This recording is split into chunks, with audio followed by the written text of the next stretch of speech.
I trust you are picking me up okay out there this evening. It's a pleasure for me to have you again with us and to join with you again this evening on the Marcia Week show, The Loyal Opposition. Good evening to all of you, loyal opposition sons and daughters. Just to confirm that you're hearing me okay, seeing me all right. You know, I don't have a whole lot of faith in technology.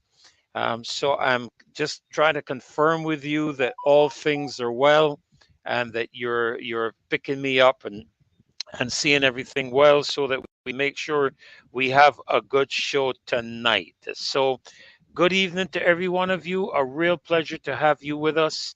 A joy to welcome you to this show.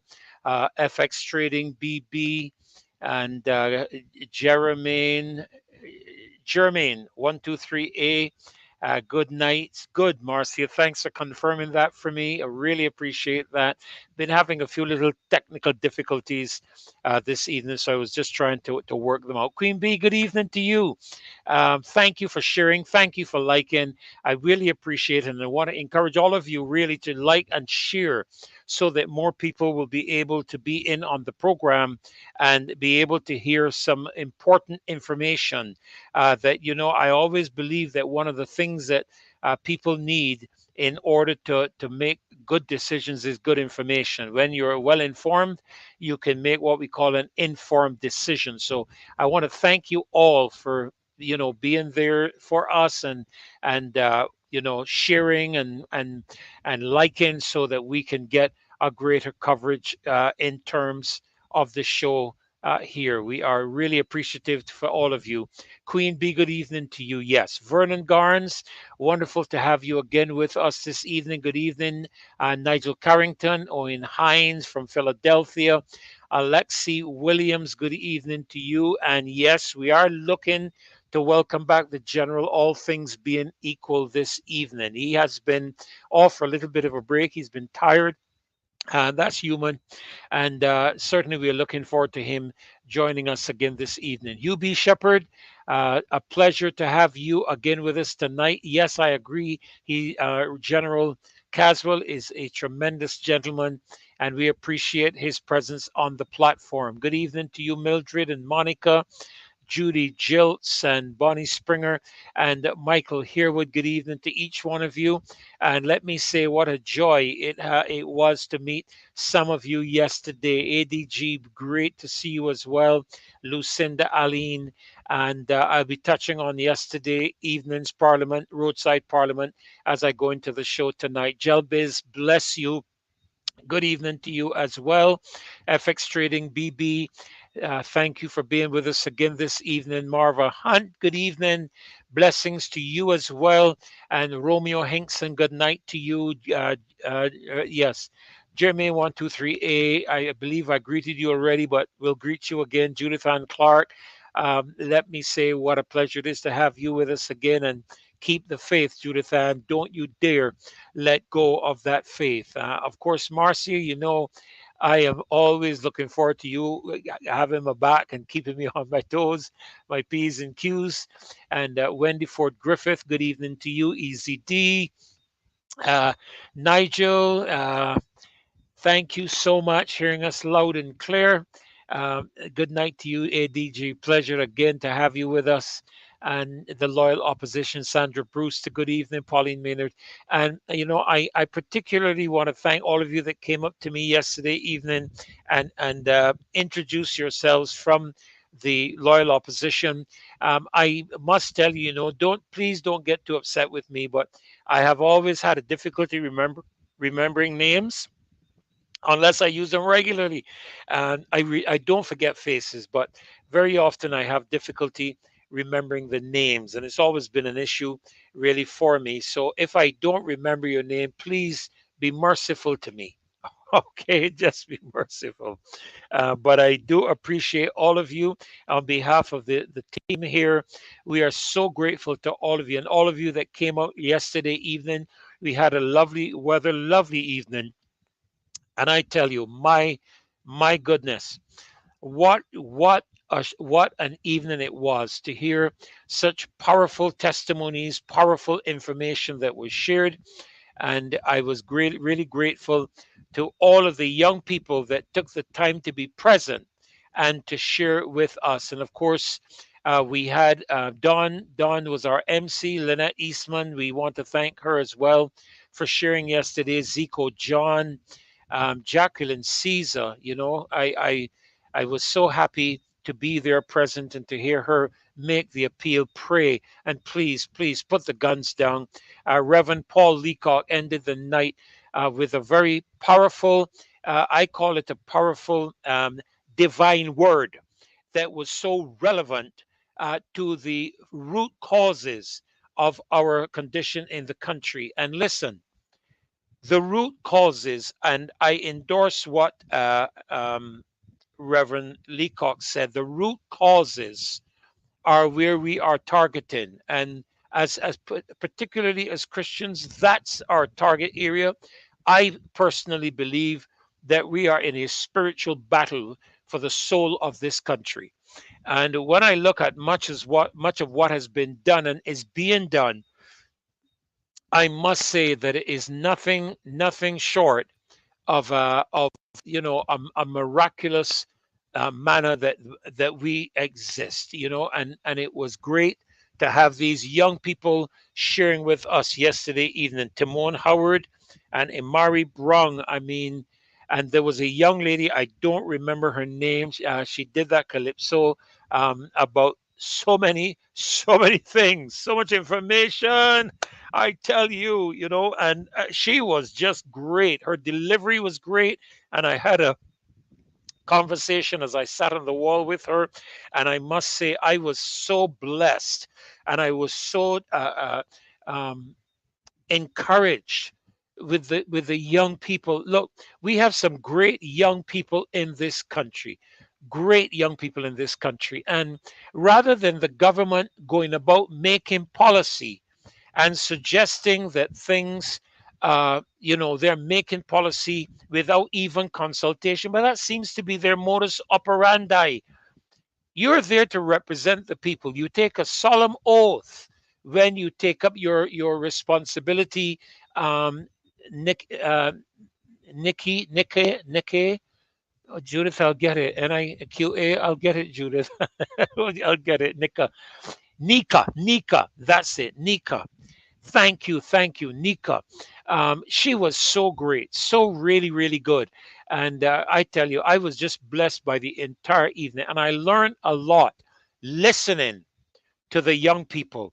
And I want to say this: government, stop, meet with these young people, and find out what is going on the ground in their space.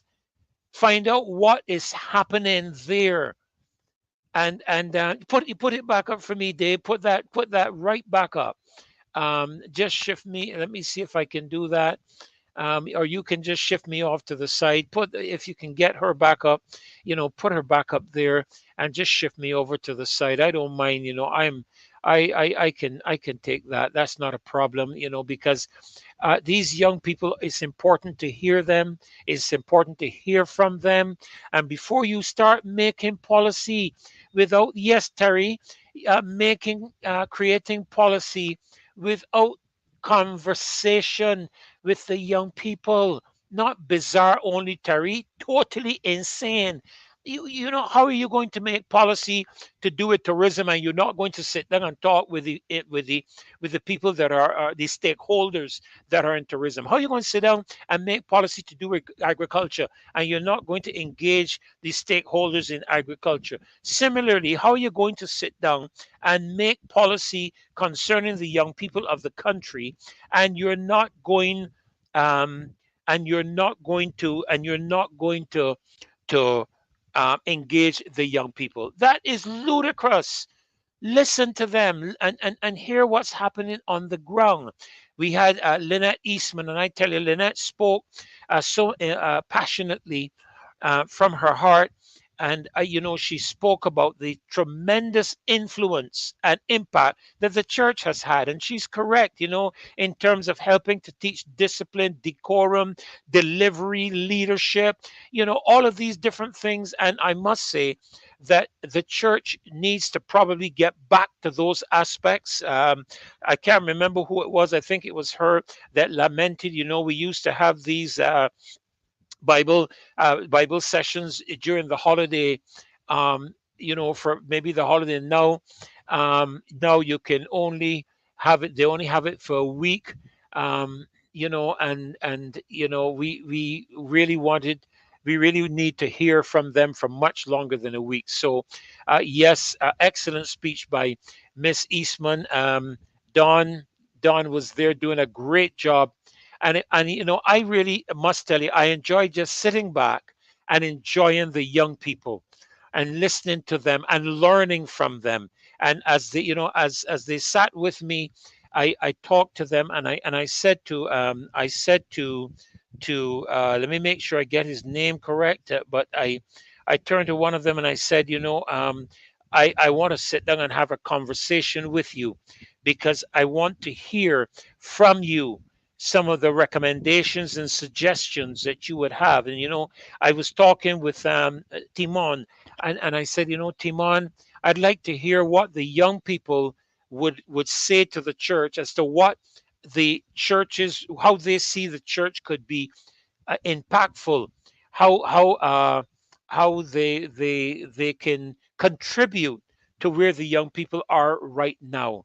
And I really am looking forward to that exchange, where I can sit down with him and Imari, I think it was, and another one of his colleagues. I don't recall the other young man's name, but and have a conversation with them, with Nikki, um, um, and talk with them, ask them those questions, and listen to what they have to say. What's happening? What's going on in your heart? How do you see what do you think is the thing affecting and influencing our young people in Barbados most of all? How can we treat to the challenges that you're having? What would you suggest would be some of the solutions? These young people are brilliant. They're highly informed, they're educated, they're skillful. I sat down, like I said last night, and thank you all so much for your commendation on my singing. But I listened to Nikki, and I must tell you, I said to her, tremendous delivery, wonderful, wonderful, Nika. Nika. I call her Nikki. I know someone very close to me who is Nikki as well, but so I have to make sure I get it right. Nika.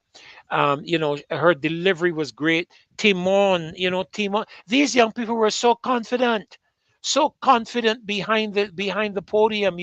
Confident with the microphones. They were not afraid of standing there and delivering what they had to deliver. And I must say, I was really, really touched, and I was really, really blessed by the young people. Listen, it's let me see what the time is. It's 13 minutes after 7, and I know that Marcia is going to remind me. Dave, get that national anthem ready, because Marcia is going to remind me about that, and she's not going to let me escape going any further in the show without playing that national anthem. So, ladies and gentlemen, remember, this is my style. I begin with the national anthem and our national pledge. And so, thank you.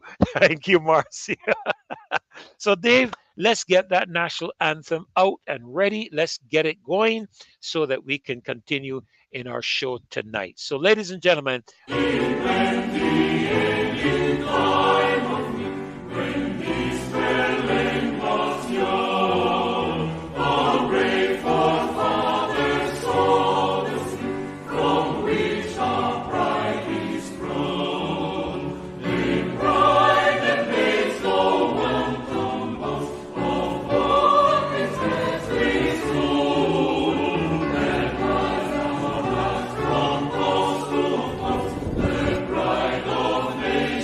Who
Amen. Amen. Amen. And now repeat with me, please, our national flag, our national pledge. I pledge allegiance to my country, Barbados, and to my flag, to defend and uphold their honor, and by my living to do credit to my nation wherever I go. That pledge I make to my country and to my flag, the sovereign embodiment of Barbados. I do not make that pledge to a political party. I do not make that pledge to any other entity within the country. I make that pledge to my country. And so we stand for what is truth. We stand for what is transparency. We stand for what is accountability. We stand for the reality and the facts and the truth. I am always reminded that we are entitled to our own opinions, but we are not entitled to our own facts. And the facts are the facts. And so this evening, as we move into this show, we're going to be covering a good bit of ground, as you would see from the advertisement on YouTube, the imagery there. Mr. Franklyn is going to be back with us. I'm looking forward to hearing him as well. And we're certainly looking forward to having another robust night, another encouraging night. But you know, ladies and gentlemen, there have been some disturbing things that I've received over the weekend. Over the weekend, I saw a couple of videos. Someone sent me a video to do with children, our children conducting a session, having a session in one of the schools. And you know, I was appalled. I was absolutely appalled. I don't even want to show them here. You know, I could send this stuff to Dave. I don't know, Dave, if you got it. But you know, when I saw the conduct of these children, and I don't know if it's a primary school. I couldn't identify the uniform. It was a green uniform. The girls were in a green uniform with white on the sleeves. And you know, when I saw them, I thought to myself, you know, these kids are, and I'm looking at it. That's why I'm looking down a bit. These kids are simply mimicking what they are seeing portrayed in their households, what they're seeing done in their households. And I must tell you the truth, you know, um, anybody can be. Let me see if I get this right. Anybody can be can be a parent, but it takes a person of integrity to be a mother and a father. You know, anybody can be a parent. Don't take a lot to be a parent. One act and you can be a parent. And you know, to be honest with you, Jacqueline, I don't know that's the issue, you know, because regardless of the imagery that you put for the Lord, God's word is still God's word, and the Bible has been vetted over and over and over. But what I believe, Jacqueline, needs to happen is that we need to have a different approach. And yes, there are some colonialistic aspects that we need to extract out of the entire process, not out of the word. The word of God is profitable, is inspired by God, is profitable for reproof, instruction, for guidance, everything else. But the processes, I think, are important, and we have to tailor that to our particular culture. You know, I am tired of marching up and down through villages singing songs and so on. And I guess it has its place. You know, I think in the realm of the spirit, there's a sense in which that is important because, as you know, Marcia Weeks has a band called the Walk Holy Band. And the reality is that we do believe that as that Walk Holy Band leads out on Kadooment Day, that there are disseminating a spirit into the atmosphere that tends to control everything else and tends to affect everything else. No, I am careful that these Sheolin, I'm careful because you know I hesitate to release it here because the faces of some of those children are there. Um, uh, oh, Easy D, boy, I tell you, all that you have there, all that you have there. Well, not you know, yeah, yeah, all of that there, you know, but they're products of their household, you know, and that is why I agree with what Reverend Leacock said. You know, when we need to get to the root causes. Um, the fets and the crop overs, Philip, are contributory, but the developmental aspect of the root is in the house, in the home. The first authority that a child encounters in its life is a parent, a mother, and a father. They're the first authorities. And if those authorities don't set a precedent in place from the beginning, the child is going to have challenges or going on in life. And this is a psychological fact that I don't want to necessarily get into all of that tonight. But I really play a significant portion of that responsibility in the household upon a mommy and daddy. And I have had to face that. God has been good to me as a father.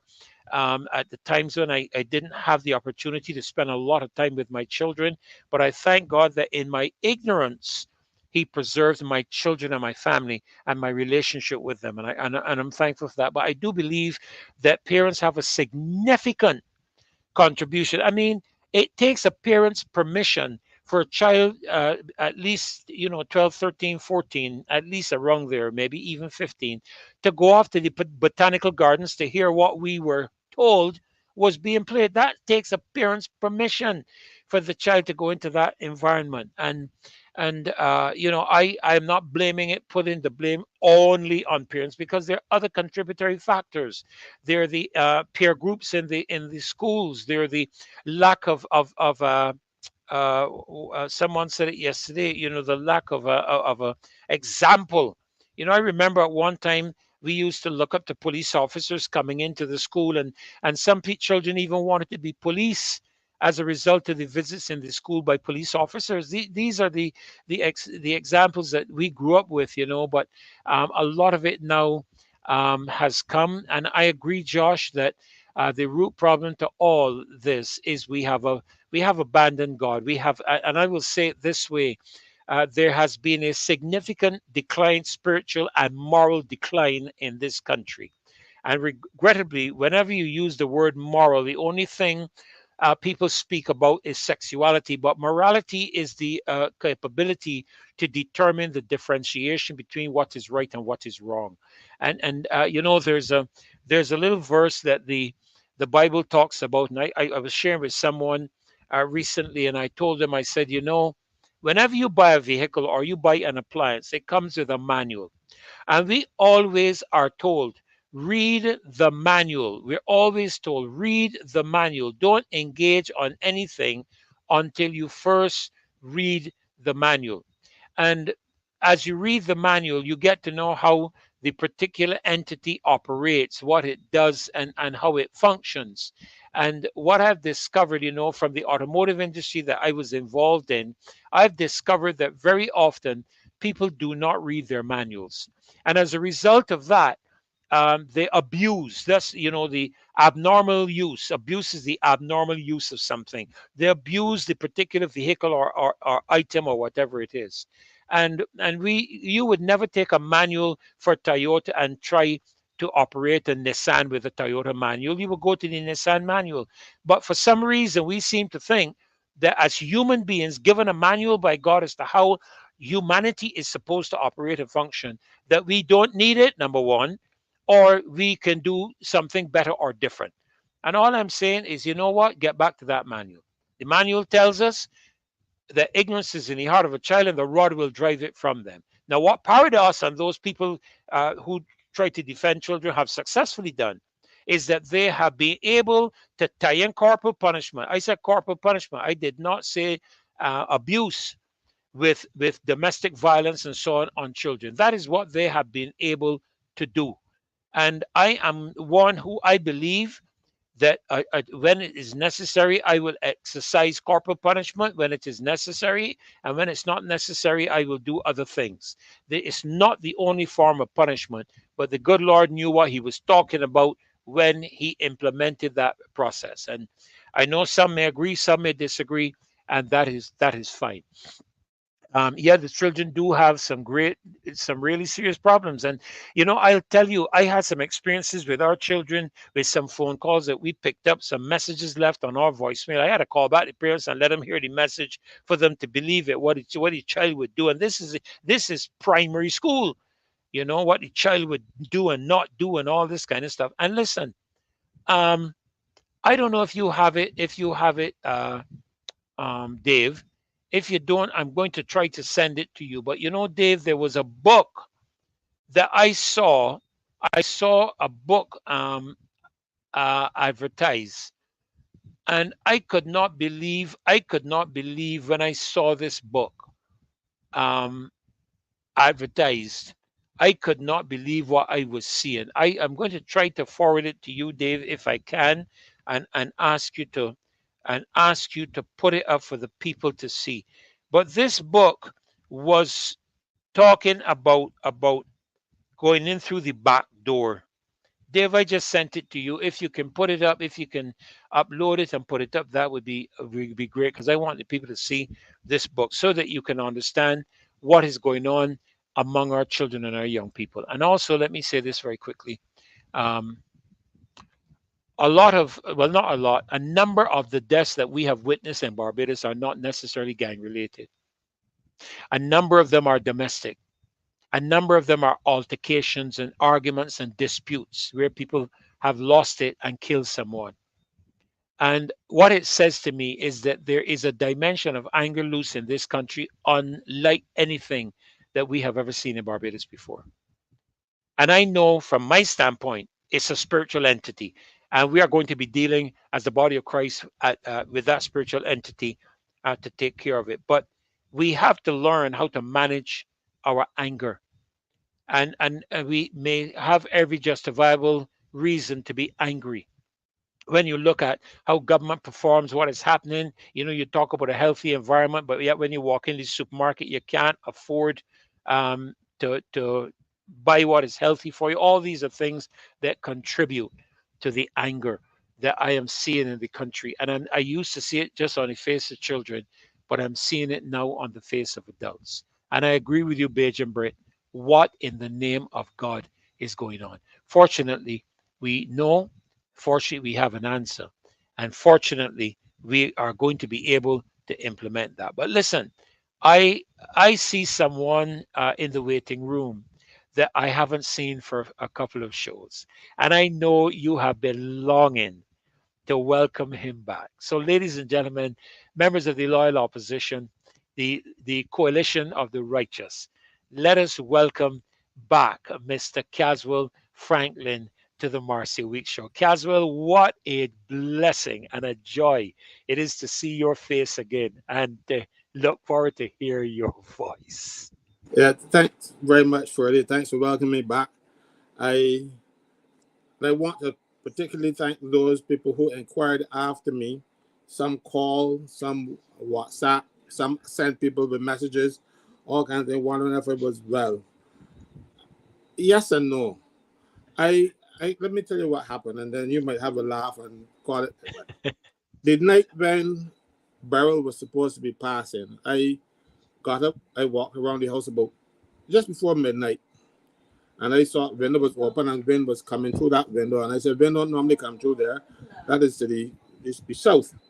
So I said, Uh-huh. let me close that window and wait for the storm. Because in case I doze off, I wouldn't want the water to come through that window. I closed that window and I lay down on my bed. The next thing you know, outside was bright. The storm had passed, and I hadn't heard a single thing. People told me there were lots of wind and whatever else. I did not hear a single thing. So I said, well, guys, well, the Lord is protecting me, and I'm tired. So He gave me a good rest, and He protected me during the storm. So I said, well, look, I'm not going to fly in His face. I'm going to take some more rest because I needed it. My body needed it, and Yes, I yes. I sent a message to Marcia. I don't know, but I'm really tired. And even my work, I that was suffering too because I was getting tired. I got a mat in the office and I put it on the floor and lay down and spend an hour on the ground sometimes because I was really tired. So I had to, Yes. because I was on this show. I think it was from June when National Insurance started their nonsense with trying to destroy the National Insurance board, and I restarted at that time, and that was 4 nights a week, every week for an entire year. So it took its toll. I was really tired. I Wait, started wait, to look my age. wait a minute, wait a minute. I see Easy D. Wait a minute, hold on, Caswell. Easy D, I hope you're not suggesting that I said that Caswell fled to the Cayman Islands because I never said anything like that. All right, so, but this, I know. oh dear I me. also heard that Easy D was inquiring of me as well. So Yes, yes, he I, was, I, he I was. am very grateful for that. Thank you very much, Easy D. I rest assured, I am not. I was not ill, just fatigued. And well, you probably can call fatigue an illness when it reaches a point where you sleep through a storm. Because I heard nothing. I didn't hear a pin drop. I didn't hear nothing. I didn't Well, hear thunder. I didn't hear lightning. I didn't hear anything. Well, it may be just your trust, I mean, you fall asleep, man, and you just trust God and you went to sleep at peace. I'll Uh, tell you this too. oh, I dear me. suspect it's something like that. Freddie, because we had a Yeah, freak yeah. storm sometime back. Mhm. I didn't hear that either. I was fast asleep. But but I'm working every day, and I haven't had Yeah, a yeah, vacation yeah, since COVID started. yeah, So yeah.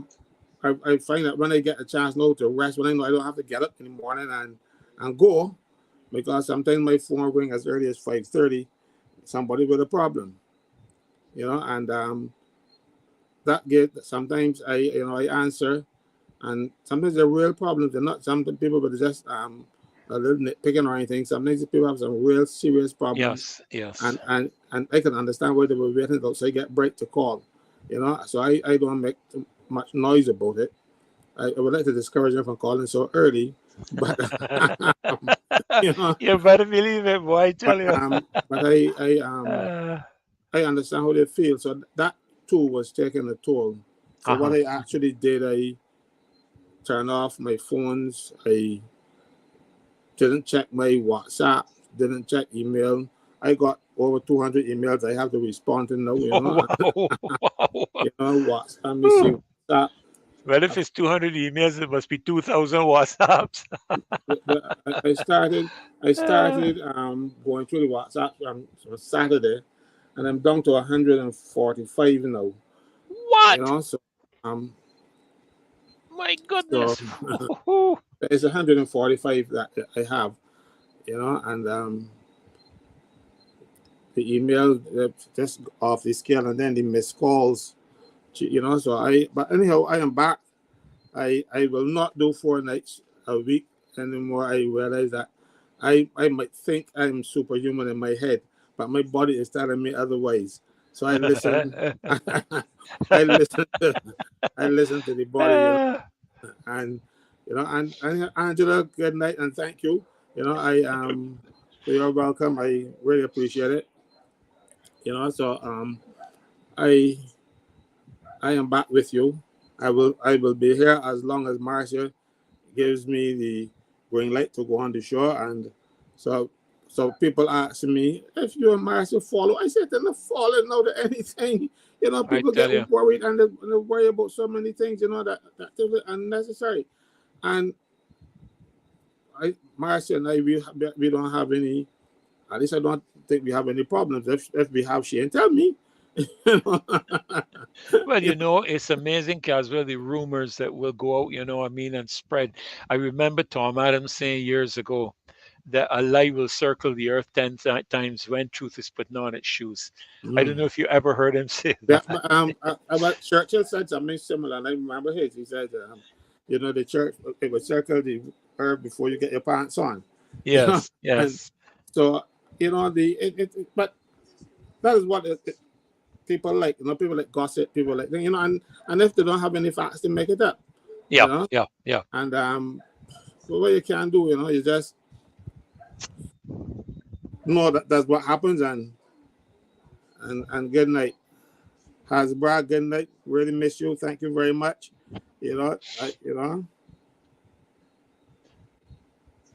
Caswell, do you have a second in command to relieve the? Yes. Or she's. I have a first in command. She is here, and Yep, yep, yeah. You only work there. You get permission, right? Yeah, I have a I have a first in command, and she lets me know that she's in charge too. So Ah, so oh my goodness! yeah, But it's so so good to have you back. So good to see you. I know we chatted and I was very satisfied, and I did let the people know that you were fine and that you were not sick and you were just tired. You wanted to take a break. So it's really good. It's really good to see you back again and to share with us what's on your heart and your mind to share tonight.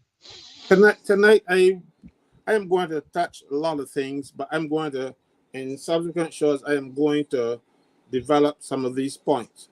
But because there are so many things, I will deal with them like introductory, and then eventually we will get to deal with some of them specifically as the show go on. I entitled my presentation tonight, The Destruction of the Public Service, because we are seeing a public service that is being emasculated, being destroyed. We in Barbados had, let me say first, civil service, because people hear public service, civil service, and they get mixed up with the terms. I'm going to try to explain them to you.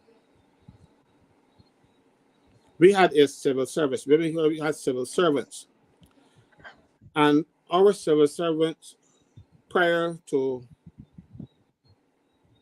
independence in a lot of these other countries in the Caribbean used to go down to St. Lucia, St. Vincent, Bahamas, Cayman Islands, and work. Our civil servants and teachers, Yes, they yes. exported people of that ilk because we had a good cadre of people in the public service. I remember when they went to St. Lucia in 1976 for the first time. We went touring, we went every place now because we were new and we were little boys. And I discovered the acting commissioner of police was Bajan. We went to acting permanent secretary in some ministry was Bajan, but they were all acting. They were not permanently appointed to the particular positions, And we had a lot of public servants who were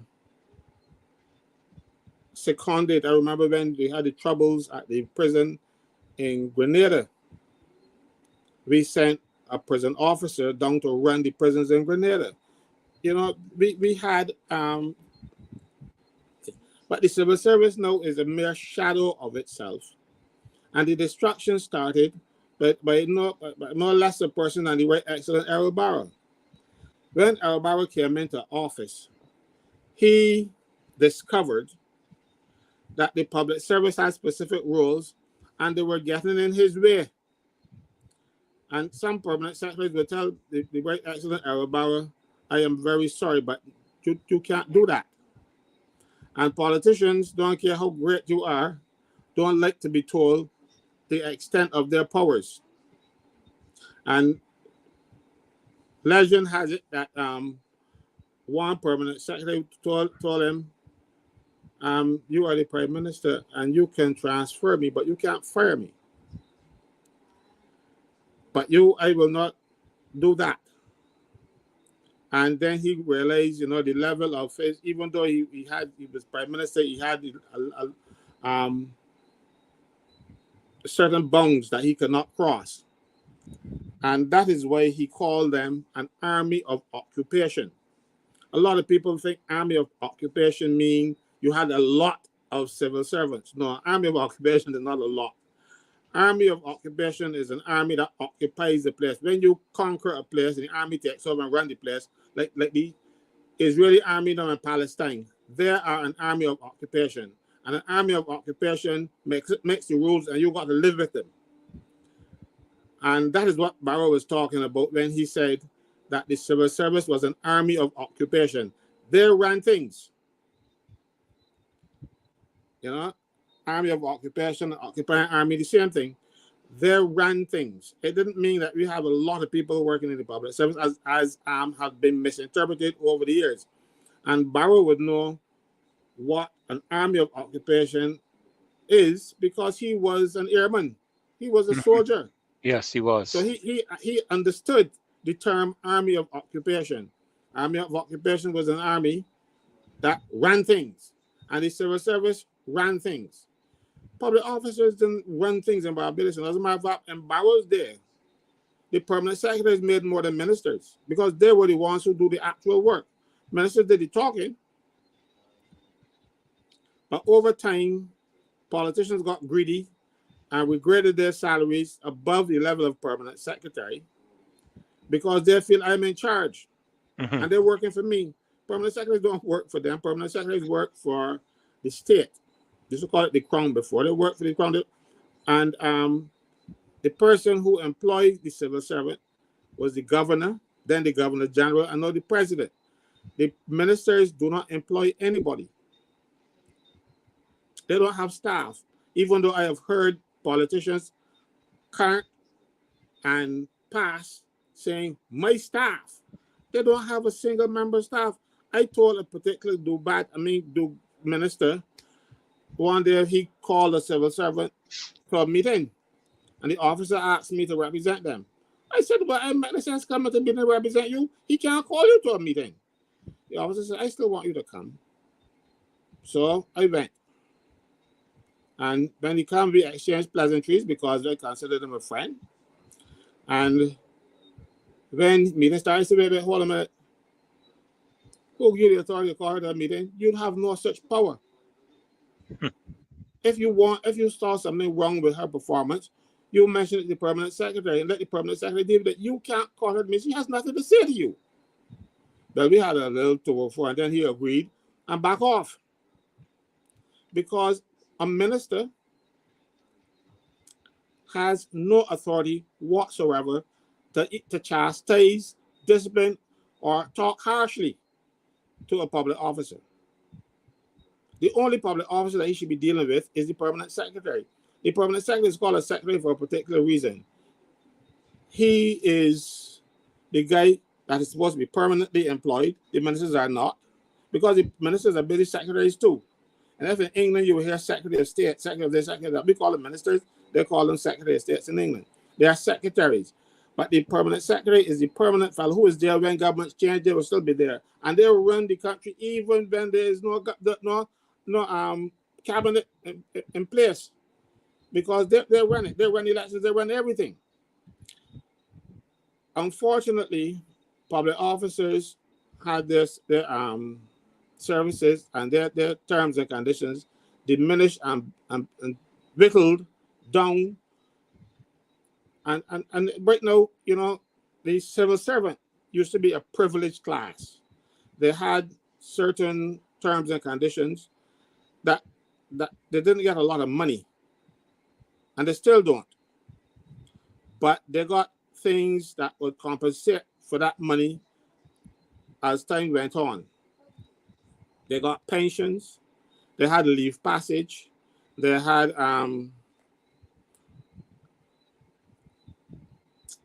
of course even before the holidays were paid, they had vacations, and we had things like widows and children pensions, and over time those things were taken away. I'll go through some of them for you, right? But I can tell you how this before we go that what the civil service was. The civil service were the people who worked in the ministries, and there were not too many of them. And you had local government. Before the local government, we had the vestries, which was basically like a church-based government type of thing. They ran things. But the government back in 1959 they established a local government service commission. When they took over from the vestries property. But the local government didn't last long because the Right Excellent Barrow could not get Mayor's grandfather, Ernest Dayton Morley, out of the local government. He was the mayor of the city. And Barrow wanted to get rid of him so badly that Barrow abolished local government. and got rid of the City of Bridgetown Council, the Northern District Council, and the Southern District Council. They were responsible for things like childcare, sanitation. I have a whole list here that I can point to show you what they were all about. This is the report of the local government um, Yeah.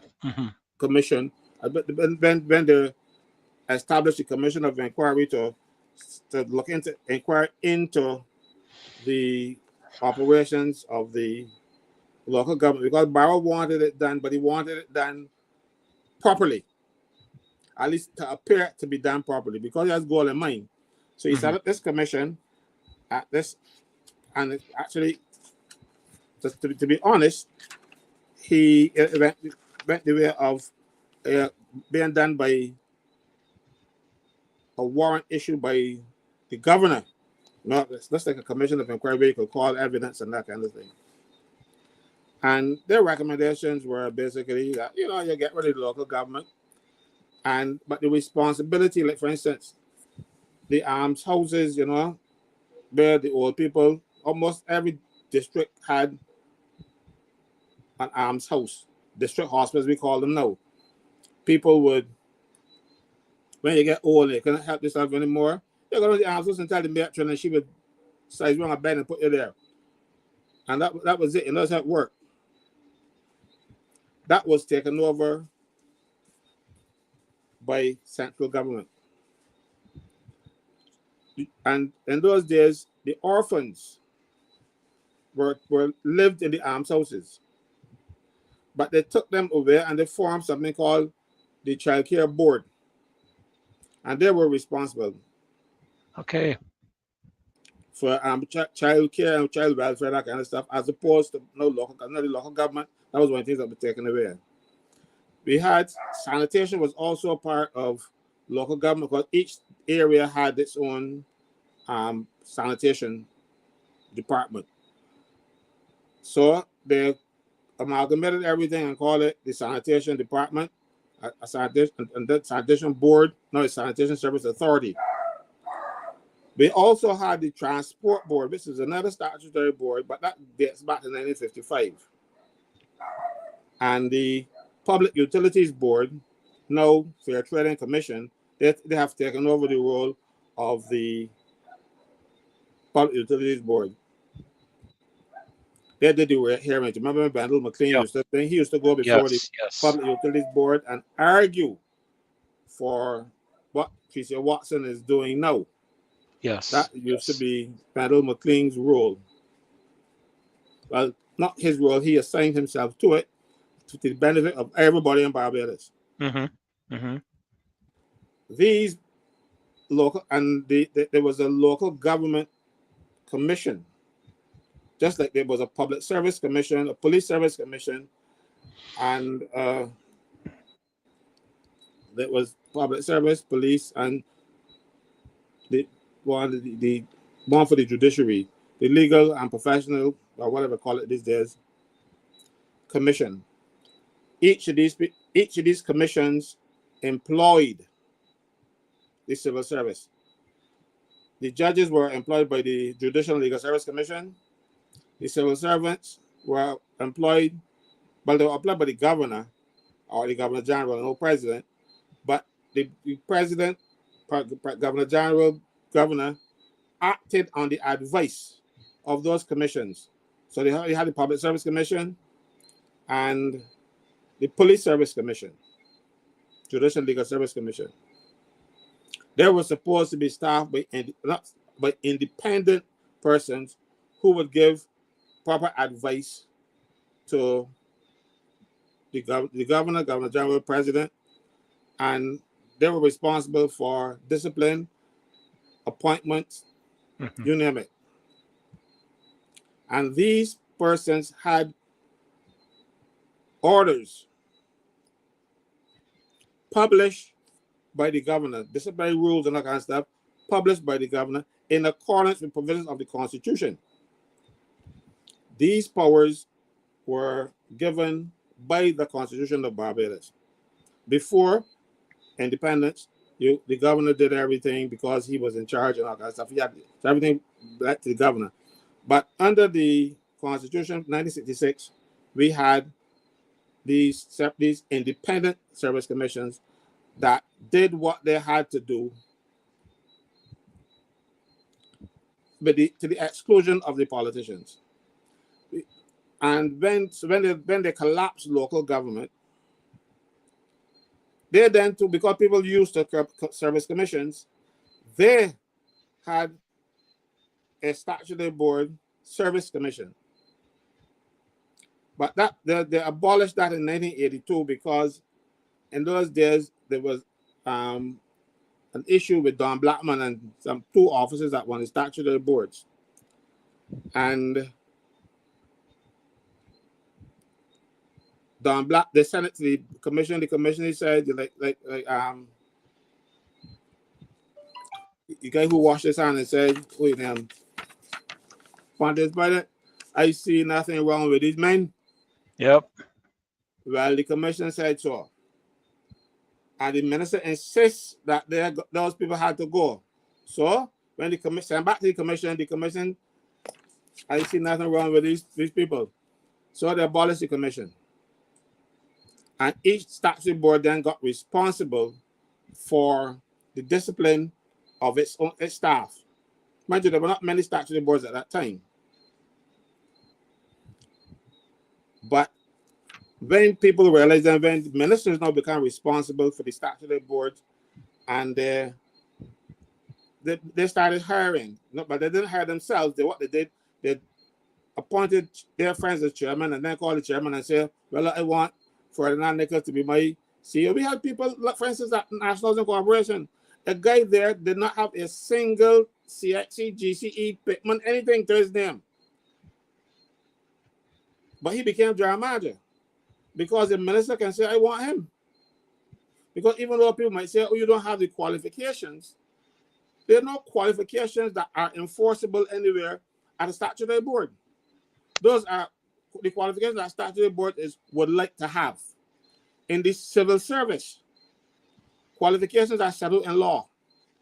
Something called the Public Service Qualifications Order. So if you don't have the particular qualifications, you're not supposed to get the post. But now, we're having situations where even though you don't have the qualifications, the minister now has the power to say, okay, well, don't mind that. I still want the body, and whatever qualifications they have, they're equivalent to what the Act says, but where the regulations say. So then we have a lot of people who get in because we had it recently at immigration. The person who was not acting on, they didn't have the qualifications, and they cook up something and say, oh, the qualifications that she has is equivalent to what we require to do the job as chief immigration officer. And voila, she's acting chief. And the person who was acting before, who had the qualifications, had been reverted and humiliated because that person did not show a particular political bias. I know which bias she didn't show because who is in power now. Mm-hmm. Mm-hmm. So the civil service is now being destroyed, and everything is being politicized because politicians want absolute power, right? But so we have this privileged class called the civil servant. People they're now called public officers, but in the old days there was civil servant. You were a civil servant, and then there were people who worked in the roads. Before that road that was being done by the local government, then that was taken on by central government in highways and transport. They used to call it in the old days. Then MTW, then MCW, and then all kinds of W's and things. Those people, mostly artisans, they were not civil servants, and they didn't have all the privileges that civil servants had. And then you have people who would work on a casual basis. If there was work for you, you work. If there was none, you go down home and get something for the next day. and they were called casual employees. But over time, they realized that the casual employees were being employed on a more regular basis. They didn't work one day, one off. Some people work for a whole year. Some don't work the better part of the year. And they came up with this thing that if you work for 220 days, that was a year.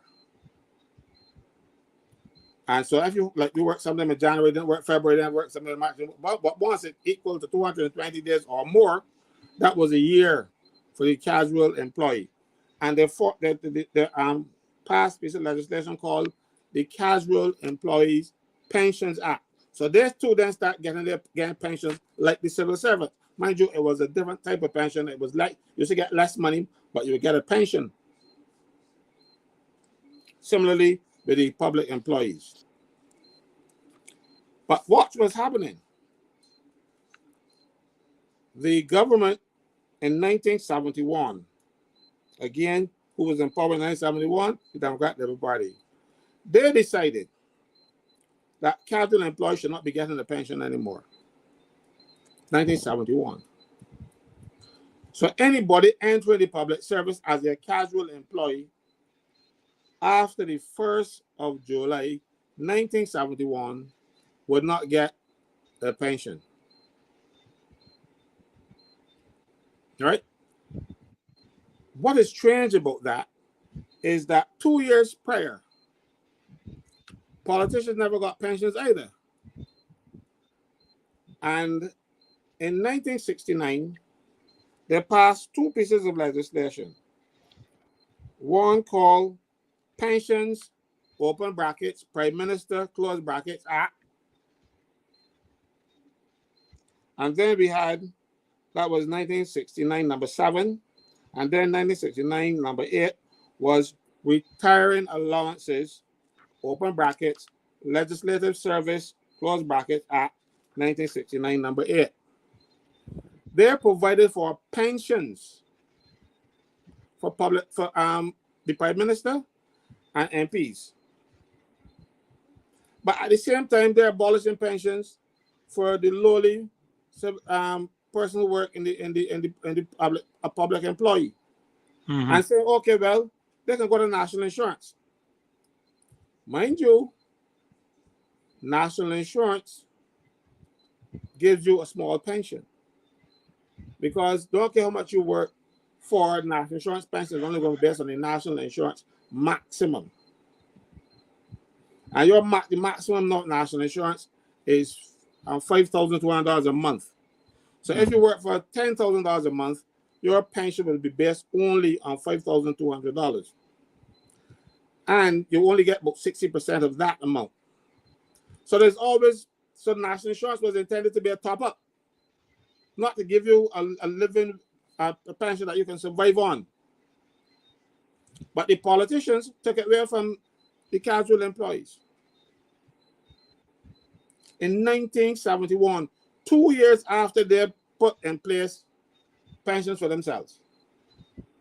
So you see, the destruction of the public service didn't start with me. It's taken on a different urgency because she wanted to destroy it one time now. But it was a gradual destruction of the public service.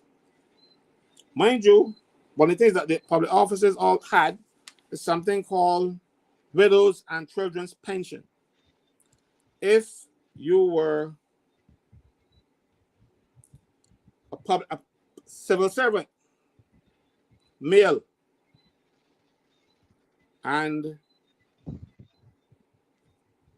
you would have to pay 2% of your salary into the widows and children's pension fund. And that would give your wife a pension if you died. And also, if you had children under the age of 18 and going to school, they will get a pension as well.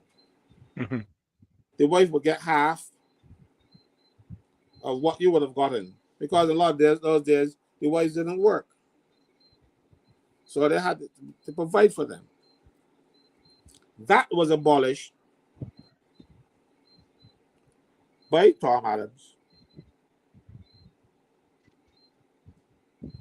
on the 1st of April, 1978. These are dates that stick in your head. But I just told you about the 1969 piece of legislation that gave all the MPs pensions. You know, in that legislation, they provided for widows and children pensions for themselves while taking it away from the civil service. So the people who still get widows and children's pensions basically would be MP, Prime Minister or other MP,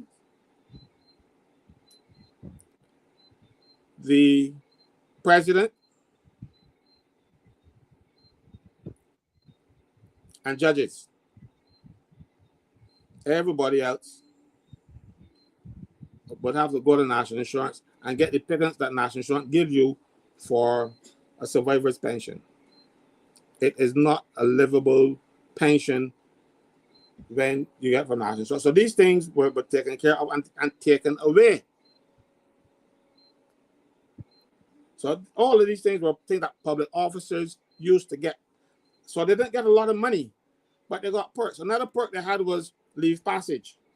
If you were at, say, 17 or above, there's 17 is the top of the senior clerk scale, you would be able to get a trip for you and your wife and a child down the islands. And if you were at Z11, which is the executive officer scale, top of the executive officer scale, or above, you can get leave passage to a destination outside the Caribbean or any Caribbean for your family. So even though you didn't get a lot of money, you got these perks. These perks were never intended though for the little black civil servant. These were intended for the white people who came from England and want to go back home.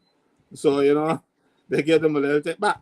But when black people start replacing the white senior public officers, they got those conditions. You know that Tom Adams abolished that in 1978, but he did not abolish it for ministers. Ministers to this day still get to take the wife overseas with them once a year. Civil servants used to get to take their wives and children, or one child, I think it was, twice in their career. Ministers get to take their wives once a year. So while they are taking away the terms and conditions of public officers, they are enhancing theirs every time, right? Yes, thanks, Angela. I was going to talk about what the teachers used to get, what they call a terms break. After 15 years, it is still the law in Barbados today, and the ministry under Ronald Jones stopped them from giving the teachers that terms leave after 15 years. Why? The teachers did terms leave. You know it is to sit down in front of class every day, every year for all these years, and you have a class with 30 children or so, 30 individuals, 30 different personalities coming from various backgrounds. That will drive any person insane. So teachers were allowed to, we're going to recharge their batteries and come back. They took that away. The teachers' unions went to court, and rather than strike, because it was a strike, but they went the way of the court, and the court took forever to say that they can't do it, that the teachers are about the thing. But the ministry now, even with the court order, they are standing, they are still pussyfooting and not giving teachers their terms leave. But all of these things were taken away from teachers and other civil servants, you know. And the politicians went and passed legislation to give themselves vacation. Because, you know, they are self-employed, you know. The law treats them as self-employed people. Self-employed people don't get paid vacations. The only self-employed people get paid vacations now by their employer are politicians. Because no, for this, you're working for yourself and you want vacation, you just go fund it. No? That's absolutely correct. I spoke against it when he was a senator, it came up during the time when he was a senator, and they laugh at me. As a matter of fact, no, they were so rushed to get it done. They gave the president a vacation too, and the president's staff gets more vacation than the president. We have a situation where now the person who is the camp or whatever they call him these days to the president is entitled to more vacation than the president. Wow. Imagine that. Because they were so rushed, and they don't know if because it was this current president, and because when they raised it with them, they told me, oh, they're going to come back and fix it. I left the Senate now since 2022, I think it was, and they may come back and fix it yet, because it is Sandra Mason. I don't think they particularly like her, but because the people of this country were saying we want Sandra Mason, they didn't want to cause too much of an uproar, so they gave us Sandra Mason. But they don't treat her right.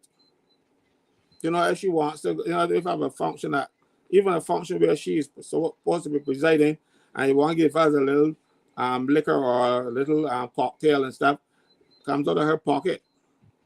But that's a time I thought for a topic for another time. I talk about civil servants and I talk about presidents these days. So they are disrespectful. They treat everybody badly who don't jump on the Barbados Labour Party bandwagon. Right? So then we have it now coming down to the 1975 changes to the Pension Act. Those are the most heinous things, pieces of legislation that we had, because they apply to all the pension acts that were in existence at the time. What's the year again? 1975. 1975. Yeah, right. it is the Pensions Miscellaneous Provisions Act 1975, number 31, that came into force on the 1st of September 1975. What that did was to say that if you are in receipt of should be in receipt of a national insurance pension, the pension that you get from the Treasury, that pension that we talk about, the civil service pension, that was put in place since 1947. Well, it was there before. It was a pension at 1925 Pension Act. But it extended and improved in 1947, dealing with our black people, though. So this Pension Act, in 1947 one, you get your pensions based on that. If you are pensionable under that act, the Casual Employees Pensions Act, the Statutory Board Pensions Act, the Teachers Pensions Act, every pension act except the Prime Minister's Pension Act, the ones for the MPs, the Legislative Service,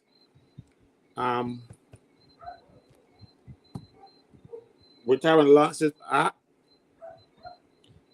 the Judges Remuneration and Pensions Act, and the Governor General, well, the Chair General President. All those people are not subject to this reduction in their pension. So what happens? You were entitled to a pension from the public service, because remember, over the years, I keep telling you that public servants were paid less because they were getting perks. One of those perks was their pension. And in 1975, trying to balance the books, the first port of call was always the civil servant. They would take away his conditions of service, his salary, or whatever, get 8% they cut. They did all those things when they didn't have a solution, or they couldn't find an easier solution. They put it on the civil service, take away their conditions of service. But this pension, so now if you join the service in August 1975, you will retain your public service pension.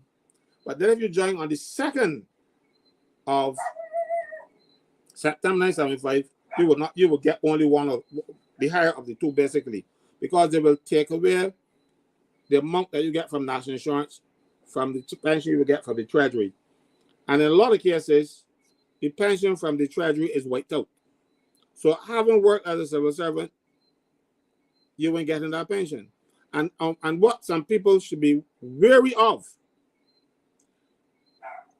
if you work in the private sector,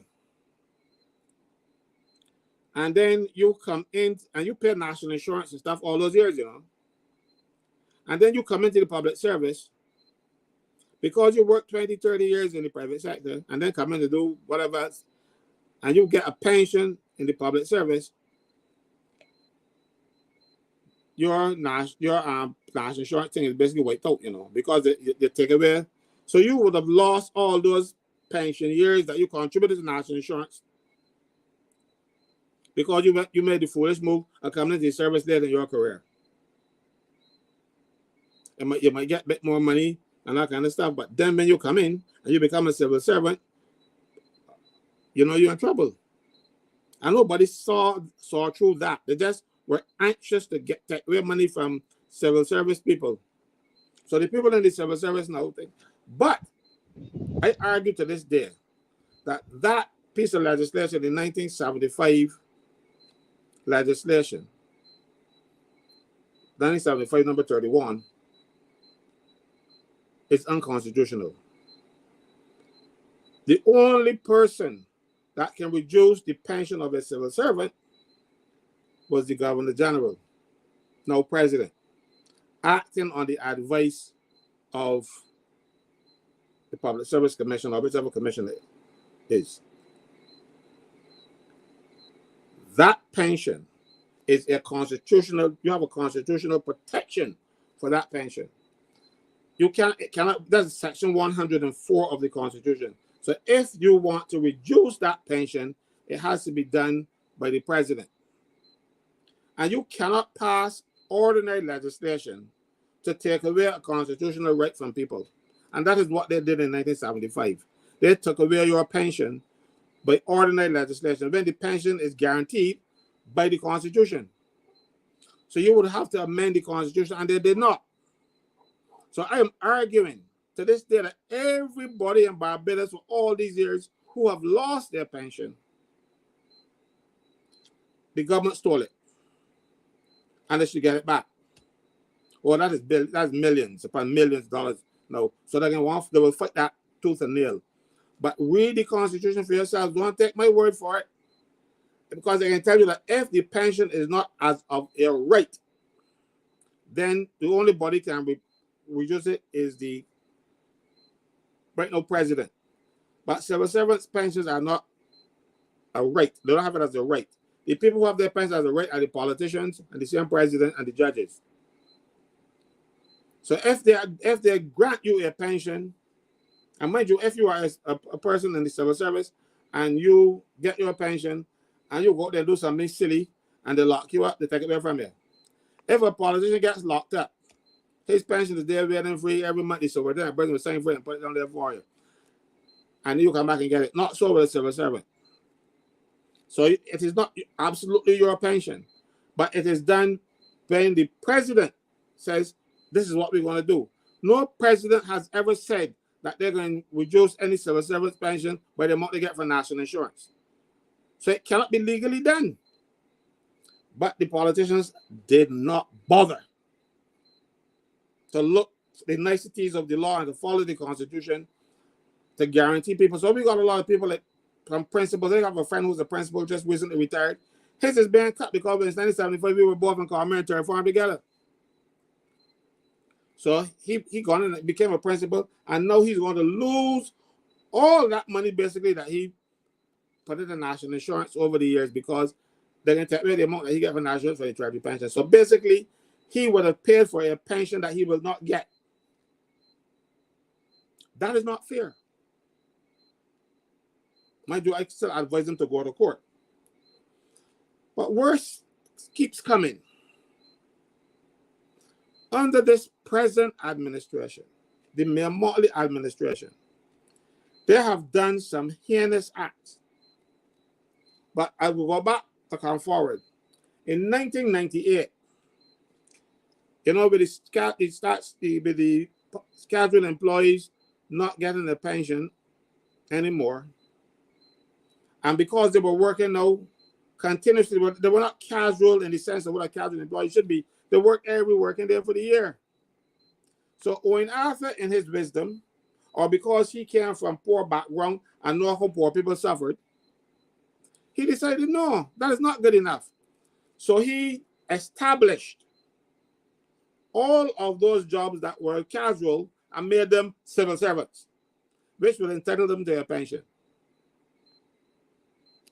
1998, Wayne Arthur, poor people's son. So he then decided that I think that's one of the best things that he's done, and nobody will recognize him for it because people don't understand public service pension, that kind of thing. But he put thousands of people on the pension roll during his tenure. And then also in 2007, just before he left office, he decided that every fellow who was in civil service for 3 years prior to the 31st of December 2007, they will be appointed as public officers too, without more. So Arthur did a revolutionary thing in the public service that he's not being recognized for because most people don't understand. But look what is happening now. This same public service act that Arthur passed in December, one of the last pieces of legislation passed under the Arthur administration, it is not a very good piece of legislation, but it has good points about it. And one of the things that it says here, very early in the legislation, it says, Section 3, this act applies to the following persons in the public service, whether appointed before or after the 31st of December 2007. A, public officers. B, temporary officers. And it sets out how all of these people should be recruited. So, when they start recruiting people outside of the rules, breaking the law, I made a lot of noise about it. So the government took one step now, and at the behest of the IMF, they decided they're not going to be hiring civil servants anymore. They are hiring contract people. So we got contract people working in ministries, who are clerks, who are admin officers, who are people who work on the street, who used to be the Caswell employees who got appointed so they can get a pension. All of these people now are getting their pensionable service way off because Mayor Motley decides one of her edicts. It's not a law. It's a Motley edict. She rules that you would hire people as consultants. So those consultants now don't get any perks. Only the consultants at the higher level where she employ people like Charlie Jung and those people who work at the higher level, Roy Morris and those people, they will get 20% gratuity because all of those people get, at the end of every year, they get 20% on their salary. You know, you get 3%, they get 20%, but they get it once a year, every year. And then they only pay taxes on 50% of that. So whatever that amount is, you 50% tax-free, and you pay tax on the other 50%. But no, and that 20% is supposed to be in lieu of pensions. So it says the general orders, not me. The general orders provide that these things will be done. You will get a 20% gratuity up if you're recruited on contract. They are recruiting clerical officers, people who clean the street, people who work in the courts. And I'm ashamed of the people in the courts because the courts are run by lawyers who know the law. And what they should be doing is to say, but Prime Minister, I can't do that because it's against the law. So you are employing clerks in the magistrate's court who don't have any ties in the public service, and then one day you could tell them, look, your contract don't get along home. And bring somebody else's friends. This is what is happening. So the civil servants now are not being protected anymore. Civil service jobs don't mean anything anymore. I wouldn't advocate for people to join the public service under these terms and conditions that they have in existence now, with this destructive force ruling the country. But they say she cares. But she says she cares, and people believe that. Now, when you look and see what is happening, this isn't care. You're taking away for the pension. You're taking away the right to injury benefits. Because if you get hurt on the job and you are not, and you are a contractor, you don't got an injury benefit coming your way. So I think, and if there's no injury benefit, there is no disablement benefit, because if your injury is such that you can't work anymore, you get a disablement benefit from national insurance. And if you are 70% disabled or more, you know, you get, well, there's 30% or more, you get a pension.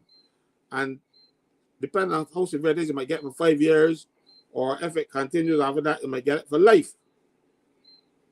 Notwithstanding that you might still get your national insurance pension when you reach retirement age, you are still going to be disabled.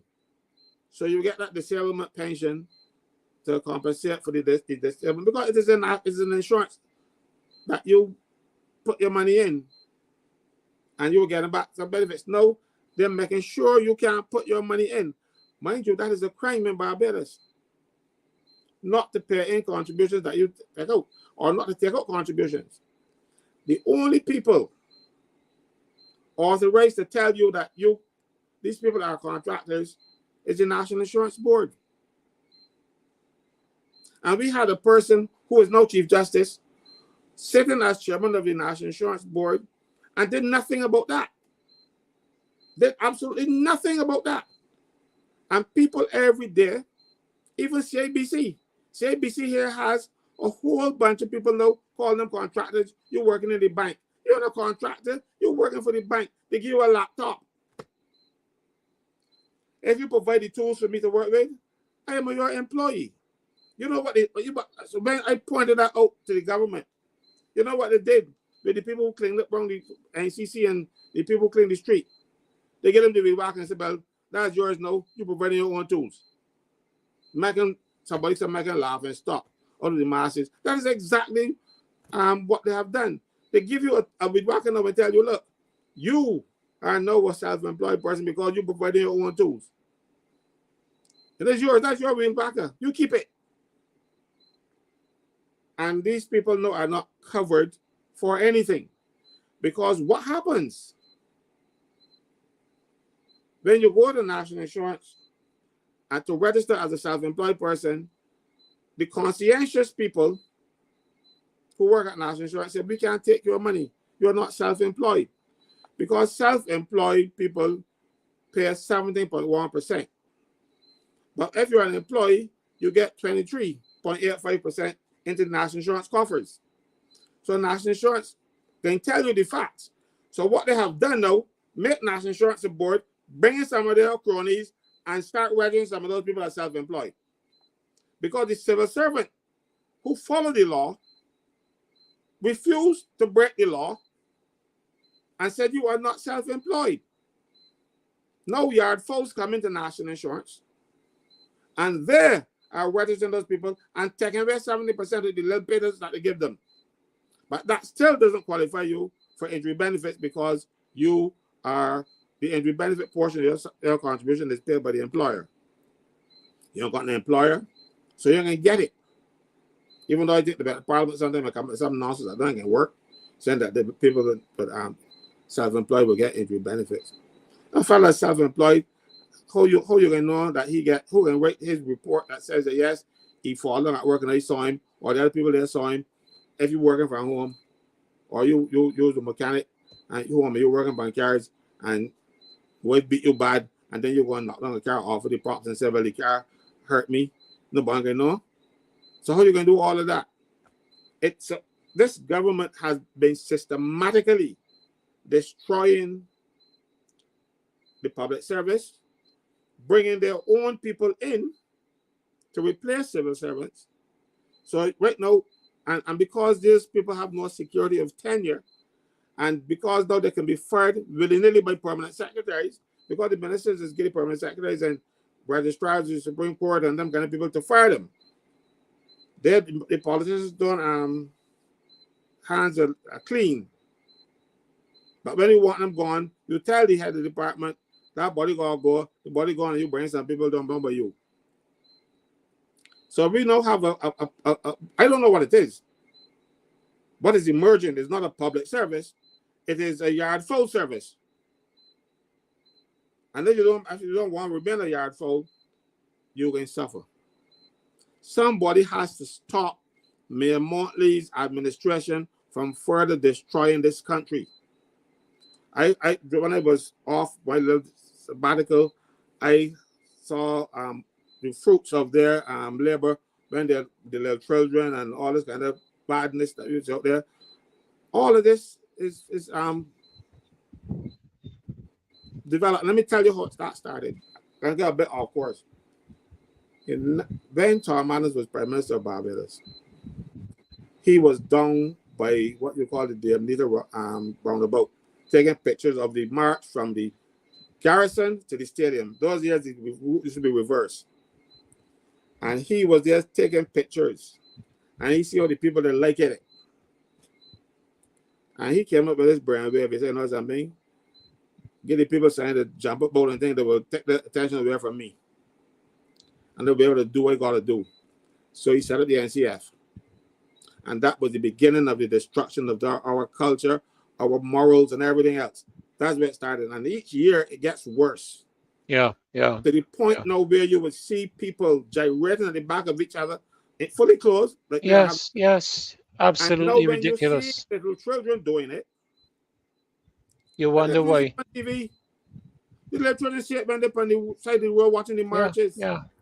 A policeman should have been able to walk in there, take That's right. and lock them That's up. right. That's right. No, But if didn't you we do have that- didn't we have at one time something called the walk-up police? yeah. Wasn't there something called that at one time? You know, where the vulgar behavior on these road marches, the police would actually arrest you. You can't do it now.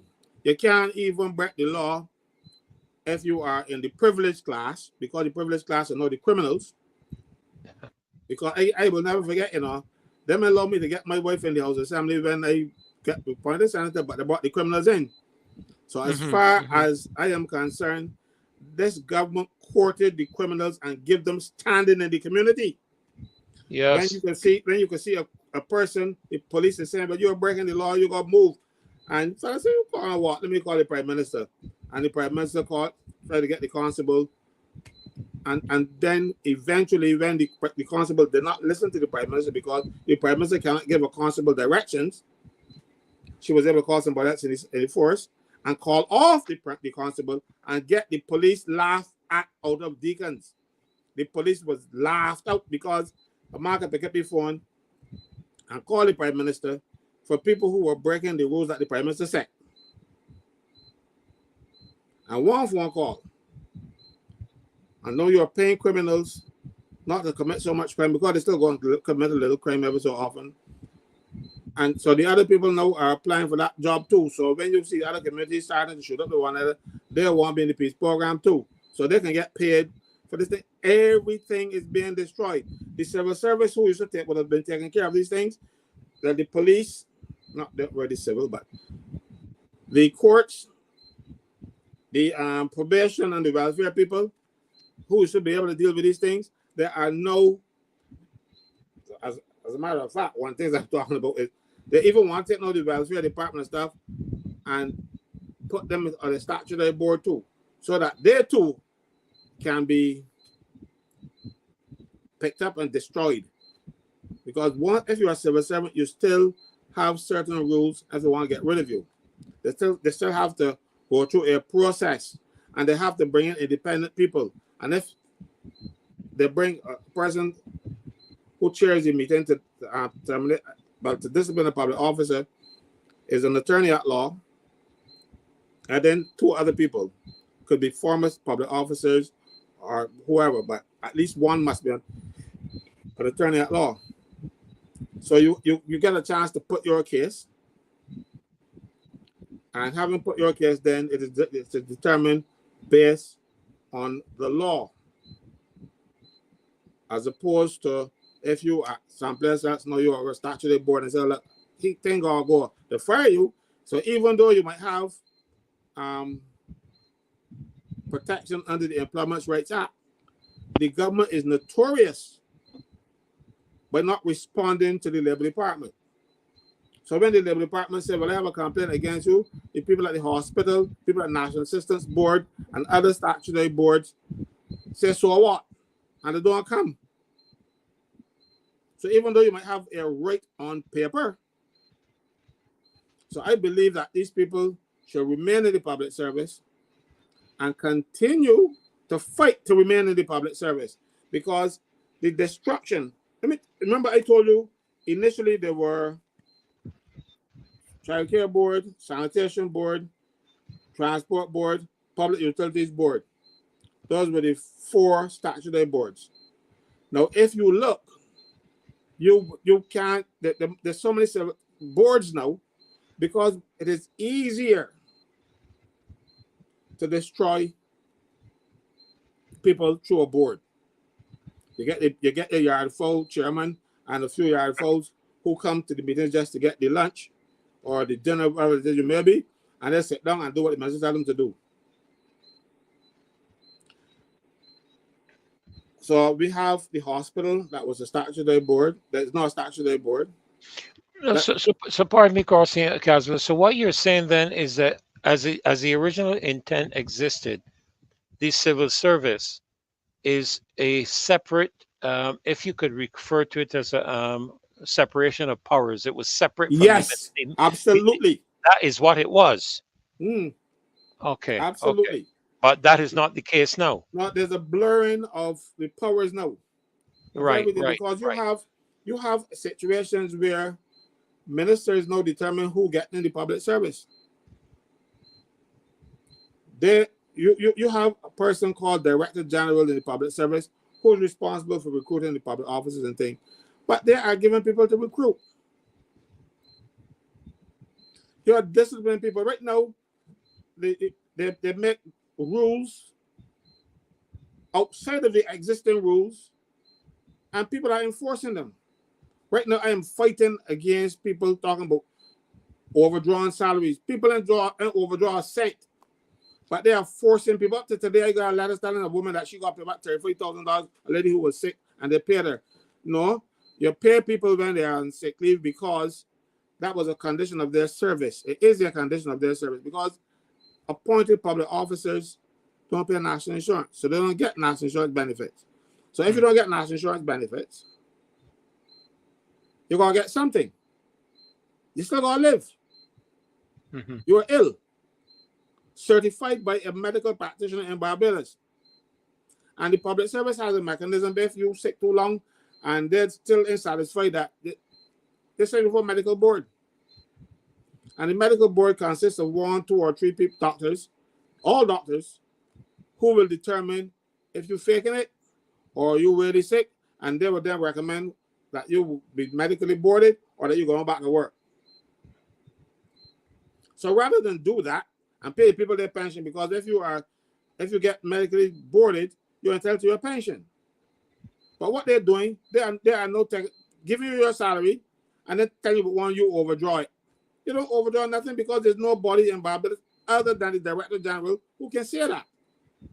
The Director General of the Public Service is the only entity in Barbados who can determine that you got to pay back money.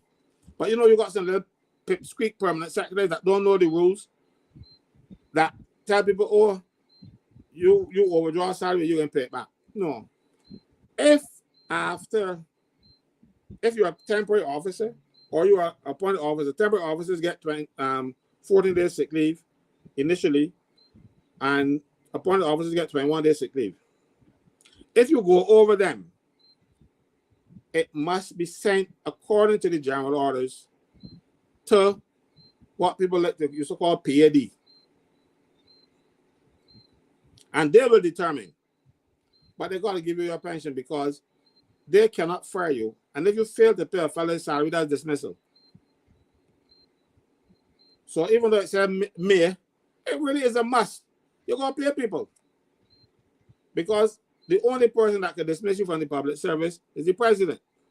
So a PAD or PRC or what they call it these days don't have the power to dismiss you from the public service. So you dismiss me, but you don't pay me. That is the law.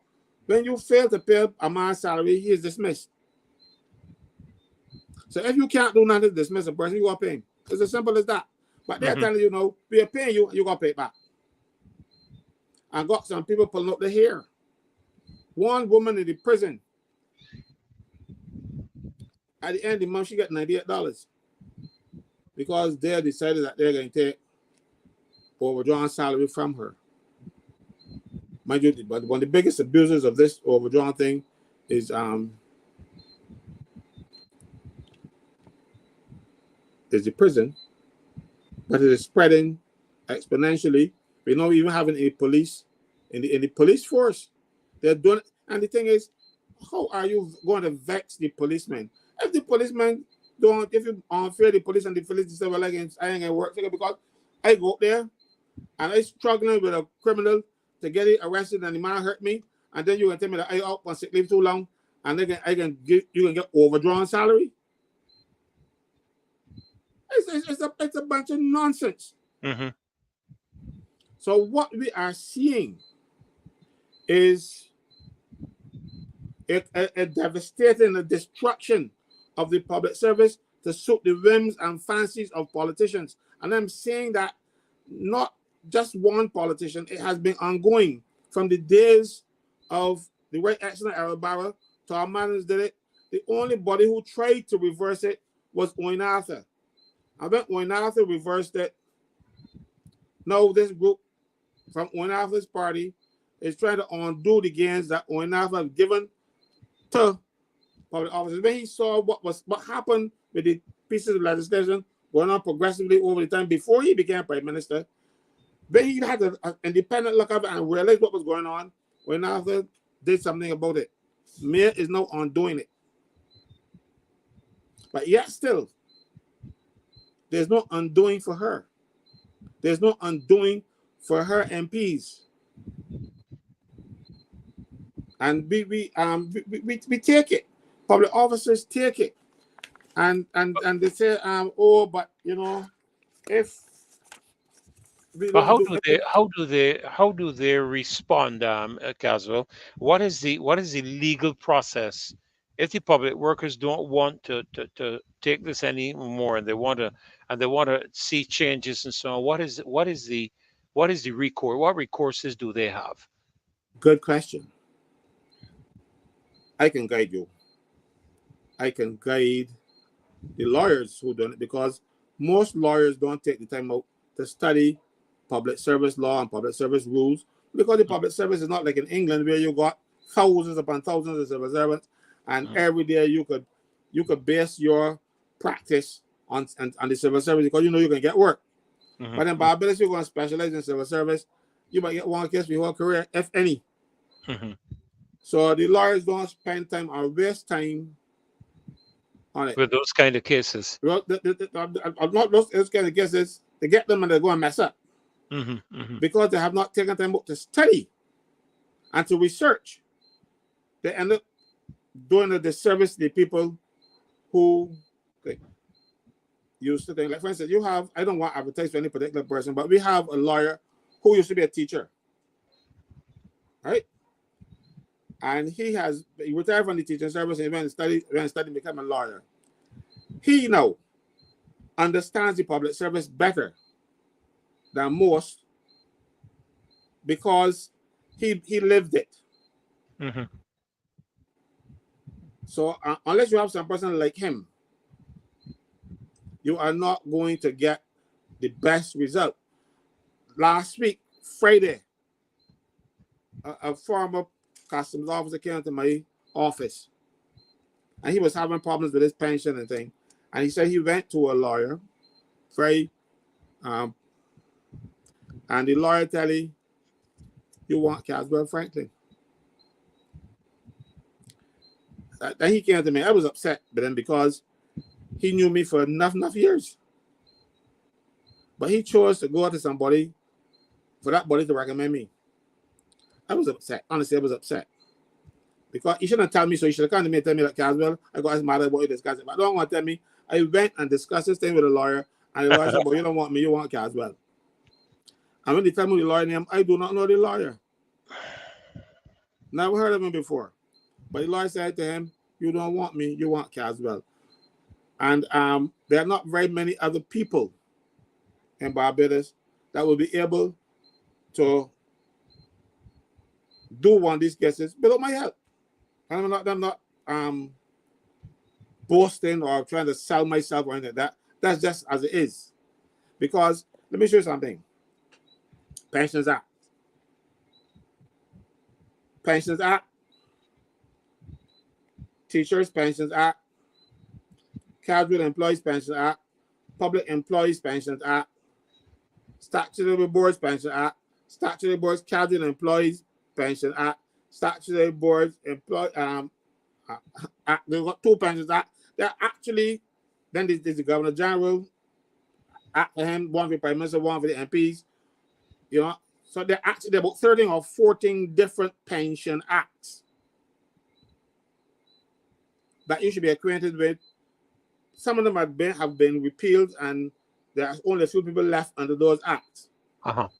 But they will be, and that act those acts will continue because the statute, for instance, the Widows and Children Act will still be there for people who were in the service when they abolish Widows and Children.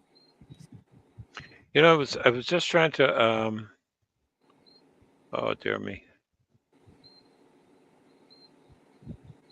I wanted to be in the next few minutes we have, because I think Kimar is scheduled to come on with us tonight as well.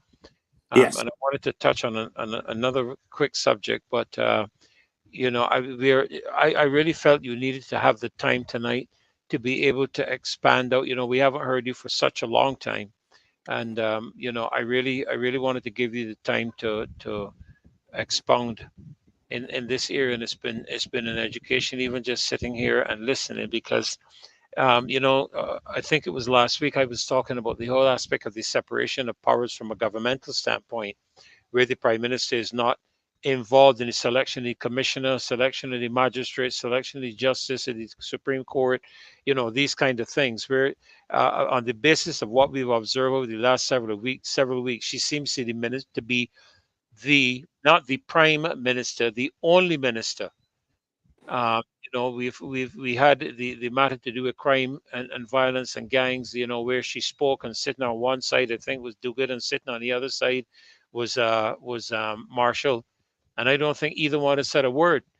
You know, when you had Beryl that you talked about, probably the only lady you let pass, and the youth was sleeping behind the arm. You know, but you know, it was her being a meteorologist, and you know, the you didn't hear anything from the director of the disaster management, anything of the sort. You know, that's micromanaging, and it doesn't augur well for your team. You know, what it says to me is you don't trust your team to be able to speak. You know, so you will be the opening bowler, you will be the batsman, you will feeling slips, you will be the wicket keeper. You know, you reminds me of you remember the old days when you was a little fella playing cricket with a lime and a bat. You remember those days? Mm-hmm. Caswell, and you wanted to be everything. When you got out batting, you wanted to go and bowl, and when you come bowl, you want to go and wicket keep. That's how it looks. You know, and I was talking about that aspect of the separation of powers, that we're supposed to be a republic, and for example, the President of the United States of America cannot appoint a Supreme Court judge. He can nominate, but he can't appoint. The only people that can do that inevitably is going to be the Senate, I think it is. And then, you know, you have the Congress as a separate power to Senate, separate power to the Supreme Court, separate power to the President. I think there are a couple of other branches that are separate powers. And why don't we have something like that here? So when I heard you talking about the civil servants, the first thing that came to my mind is a separation of powers, where a minister cannot and don't let me use the word control. A minister cannot dictate to the civil service what he wants. If you follow what I'm saying, would that be a correct Well, assumption? what happens now? They do. In But they're not practice supposed to. and theory, they're not supposed to. You know, Right. but I wanted to laugh just now when you were talking about the Prime Minister. Yeah, when she does everything, because I even saw the lady. I wrote a little note on my stand, even though I was trying to rest. I can't help myself. The Prime Minister said that is the cell phones. Yes. It's getting people so angry. So I asked, which cell phone? This Nokia? I'm not Nokia. iPhone or Samsung? No, Because no. I It's these smartphones.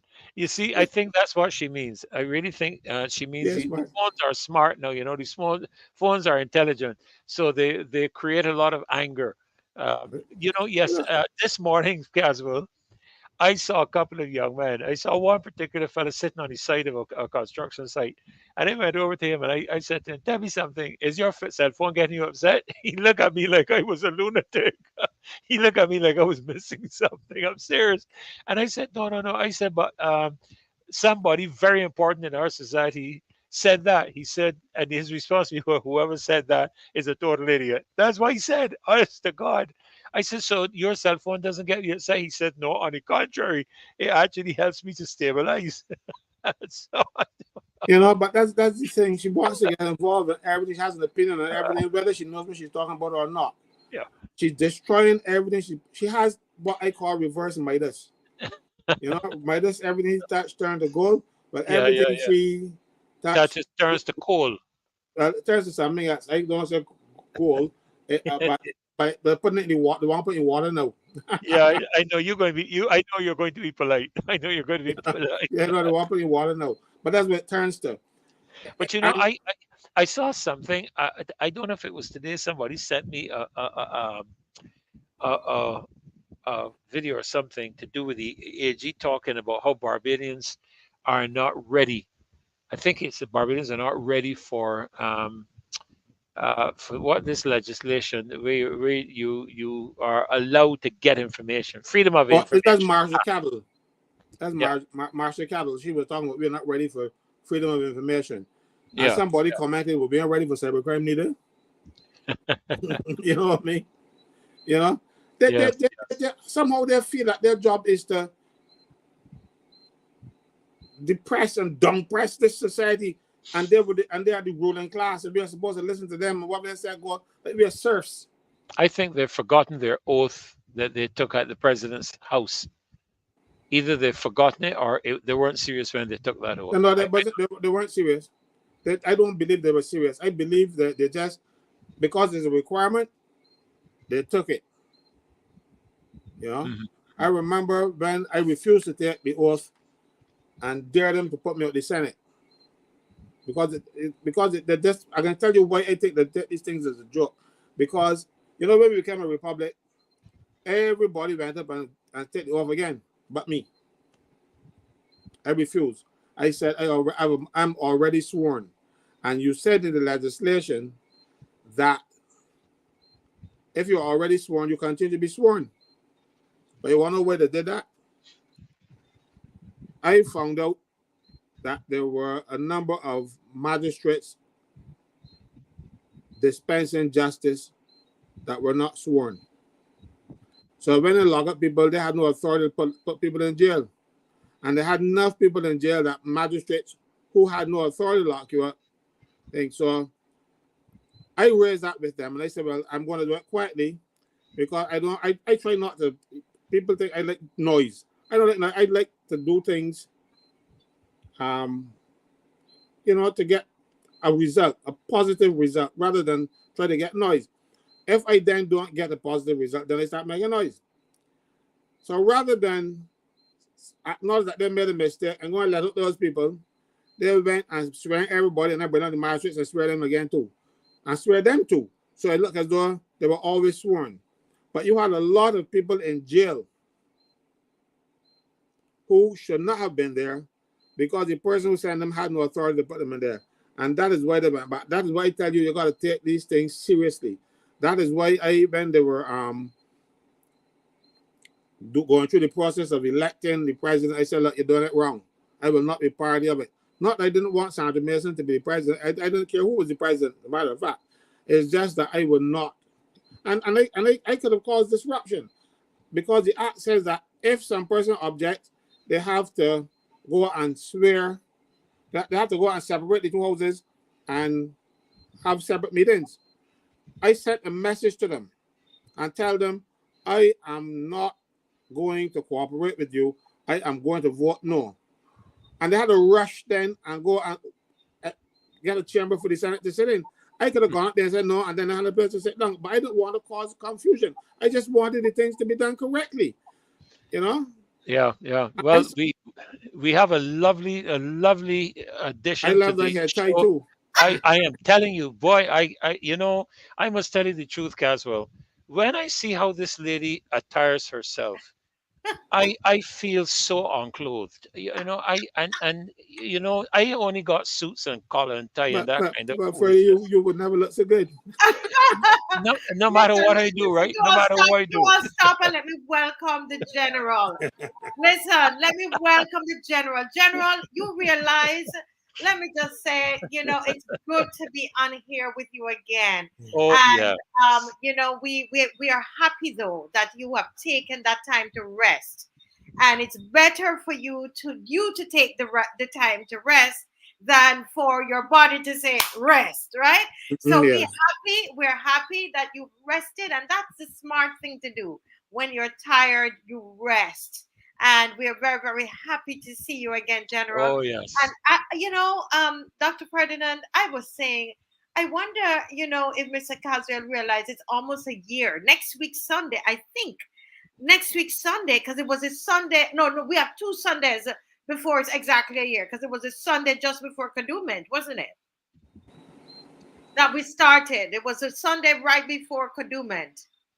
Yeah, yeah, because what happened, yes, I remember, because it was then the passed the national insurance thing, and then the Kaduma would have been the bank holiday. And so, yeah, Yes, so they could have passed it. Emancipation Day, and then Kadooment. Mm. So we actually have 2 more Sundays for exactly 1 year that we started this thing in being that voice of the people of Barbados. And it's not easy, Mr. Franklin comes home from work a lot of times, you don't know. But he comes in and he puts on his bag and he comes on the show. And then he has to eat late at night. And I keep telling him it's not good to eat late at night, but he doesn't get a chance to eat, because he's on the show, he's serving Barbados. It's not easy. Think of it, 52 weeks, right? And we are on here 4 nights a week, right? And he comes on, I'm telling you, I mean, I think he's been on more than any of us. Because I was in Poland for one time, and I'm getting ready to go to Trinidad, Mr. Franklin, with the group, the performing group in Trinidad for 7 days. So I get these little times away, but Mr. Franklin, more than even Kimar, is always here unless Yes. he's not Yes. well, you know. But we still miss you and Commitment. everybody. Oh God, listen, I get a message every day. They Me want to too. know if you and I fall out. The first, they want to know if you're sick. They want to know if you're sick. They want to know if you and I fall out. They want to But know if but, you start another show. They want to but know, oh my Lord. Marcia, so I'm not going to say who it is, but somebody said tonight that he was exiled, and I think I was the person that sent him to the Cayman Islands. Oh my Lord. They say all kind of things, but we appreciate you, Mr. Franklin, and Anyway, we're happy that you have taken the time to rest. And yes, there's a young lady in here who sang a song about Mr. Franklin, and I asked her to come on tonight. Nika. So Nika is actually here. Let me see if I can bring her on.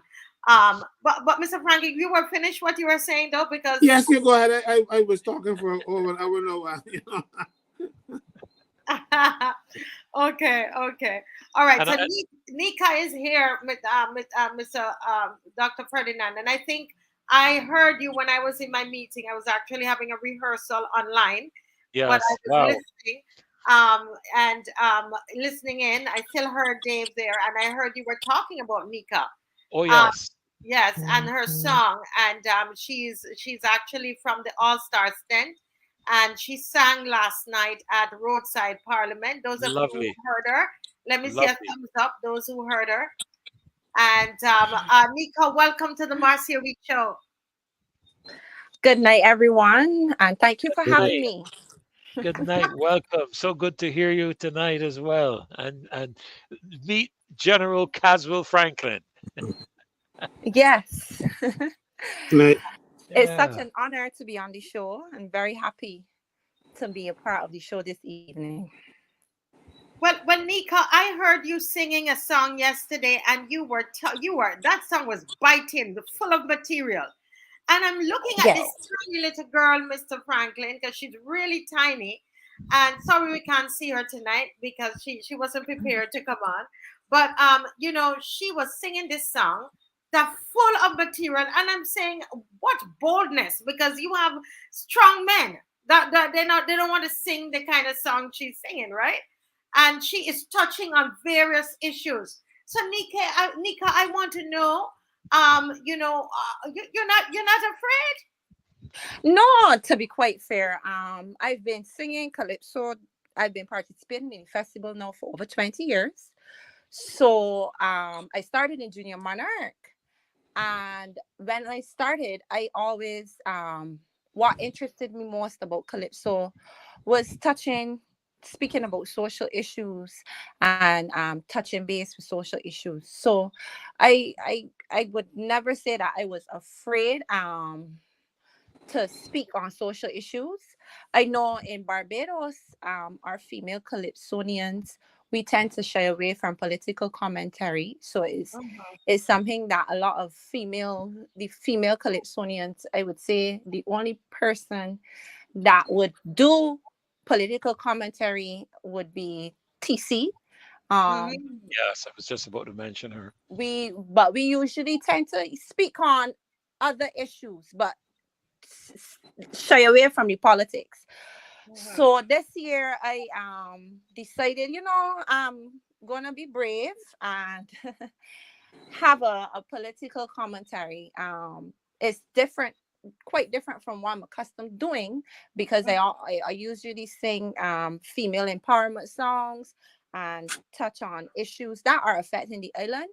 But Mhm. this year, I just wanted to change it up a little bit, especially coming out of last year, where I would have made the finals with the chosen few, Mhm. and even in singing that song, the feedback that I got from that song, especially from the artists that came up to me, and said, we really appreciate what you are singing about. Is an issue that not a lot of people, we know it's happening in Barbados, but a lot of people don't talk about it, and they were really grateful that I did sing about it. So yeah.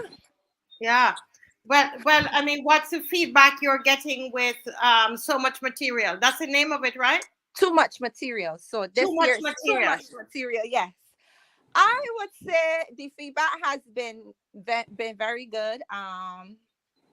I know obviously the concerns is that it is a political commentary, and so that is a concern, but I am comfortable with it, and that for me is the basis. Once I'm comfortable with what I am singing, and once I Mhm. believe in what I am singing, I think that's what matters the most. Mhm. Yes. So far I've been receiving good feedback. I recently released it on the radio last week. Mhm. So I found now since it's on the radio, persons are now getting more familiar with it. Mhm. Um, so they are appreciating it, to be quite honest. Yeah. Yeah. And how? What do you think are your chances to get to the finals this year? Well,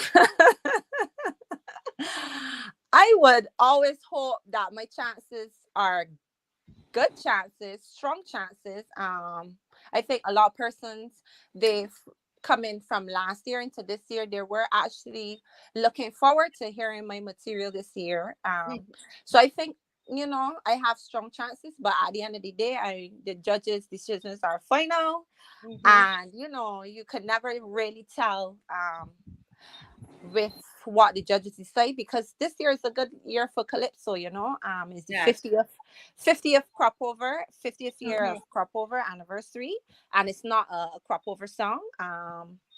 So I know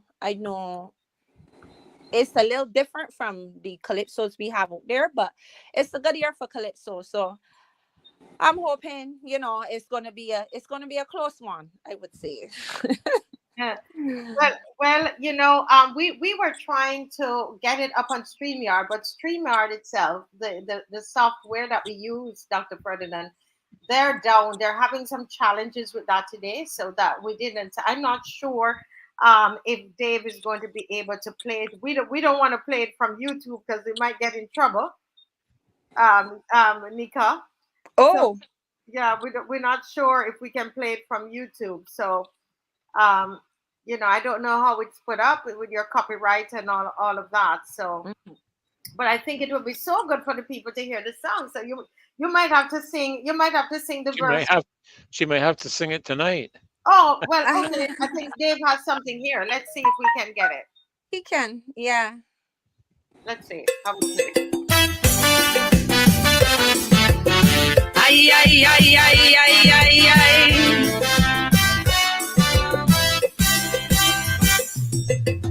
Some years we just can't find nothing to sing, and at times it can be quite depressing. Some years the lyrics are hard to come by. The ideas don't flow, don't care how we try. So we head to the beach, we head to the park, and not a single line we do not get start. Thank God we don't have such problems this year. They've given us material to spare. How can I sing about the check that we learned about inadvertently? And don't say nothing about the licks that were shared in Miami. Then there's the case of a lady who went canvassing in Christchurch, so and like she just didn't expect the word to get out. Finding space to mention the complaints of Robinson and Sherry would make this a 10-minute commentary. Too much material, too much material, too much material, so I can't fit in all.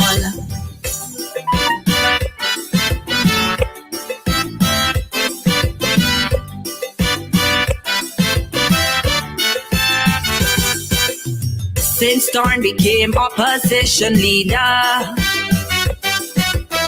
we've learned much more about squander mania. To many he has been a breath of fresh air, a parliamentary voice they all long to hear. We heard how many went to Dubai for climate change. If only we could see a list of the names. But people, that's an impossibility. This bunch of selective transparency. I support a national effort to increase the population. But can the first contributions be made by our politicians? Wouldn't it be appropriate to set up a boxing ring at George Street? Cause with all the infighting, somebody soon get beat. Questioning what's causing the gun violence here in Barbados would alter the balance of this chorus. Yeah, too much material, too much material, too much material, so I can't fit in all.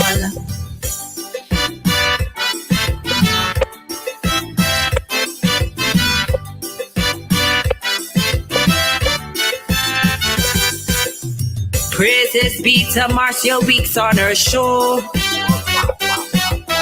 for facilitating those in the know.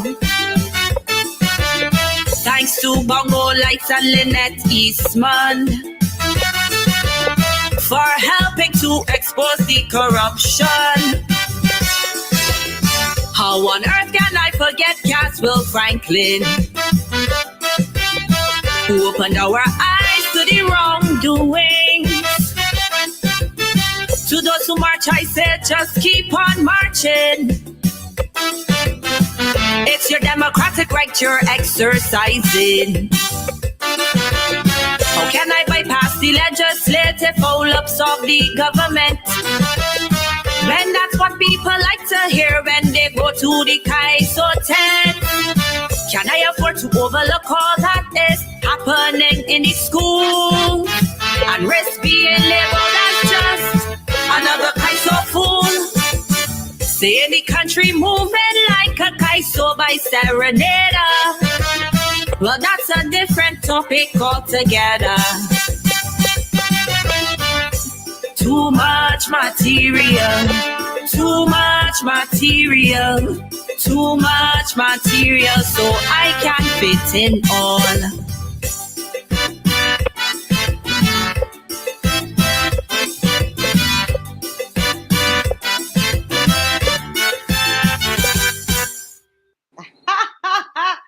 Wow, Mr. Franklyn, you heard this one before?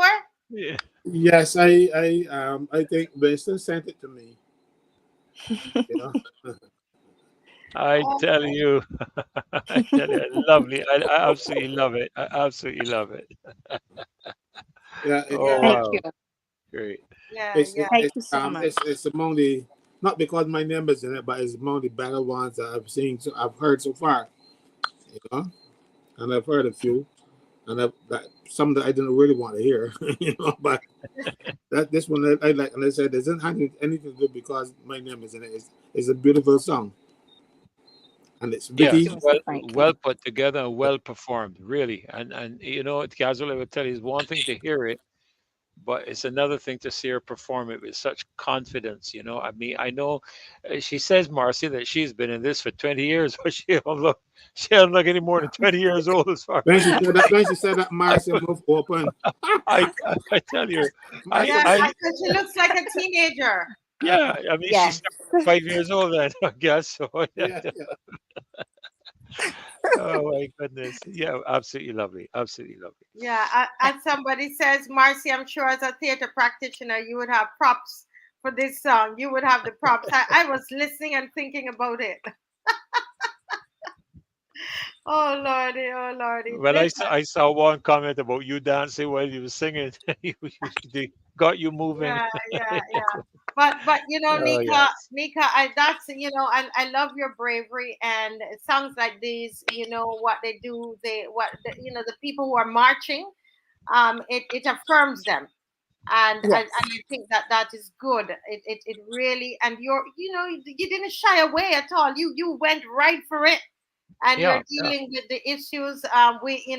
This is for this entire year, over a year. This is the talk. Everybody talking about the show. Either they like it or they don't like it. So it's and then you are now have it in your social commentary. It should be, because it is part of what's happening in Barbados. It's part of life. Somebody says you're a brave woman. What a brave woman. But you know, Marcy, the other thing is too that while I was there yesterday evening watching her and even listening to the song tonight, you know, we talk about role models for our young people. I think she's a wonderful role model in terms of what our young people can look at and see Yeah. and observe. You know, here's a young lady who could be doing so many issues that we've been talking about, but here she's putting her skills and her talents in a very productive manner and in a very positive manner. And I believe that she sets a really great example for the young people in our country. Yeah. And you know what I loved about you, Nika, yesterday? A lot of people, artists will come and they sing and they leave, Volume because is some of gone. them really have things that they're doing, and Okay, it's good. especially those who are involved in the Calypso competition. But what I loved about her was that Nika, you sat there and you were listening intently to everything that was going on, Yes, yes, and that for me, I won't forget that, because it says something about who you really are, and I think that, and the way you carry yourself, I mean, I'm very impressed with that. yes, You're a yes. beautiful woman, and you carry yourself beautifully, and we want to, thank God you don't wear all them skin out clothes, because but Nika, Nika, you seen those little kids? Did you see those little Oh children? man, oh man, oh Let man, me just hear from Nika. Nika, you're a oh man. Calypsonian. You're in the genre. I don't know if you do soca. Do you do soca as well? Yes, I do soca as well. You do soca. Now, Yes. I want to hear your comment as a young soca artist on that Mhm. video that is going around where these little children basically they're pretending to have, it's almost like they're pretending to have they're being like adults really. And the way they were carrying on, I've never really seen children like that before. I never see. I'd see children walking up, but not in that kind of way that they were on that Yeah. video. I couldn't even watch all of it. But Nika, I want to hear from you. What are your thoughts about that? Well, to be quite honest, I haven't. I saw it on social media, but I haven't watched the video.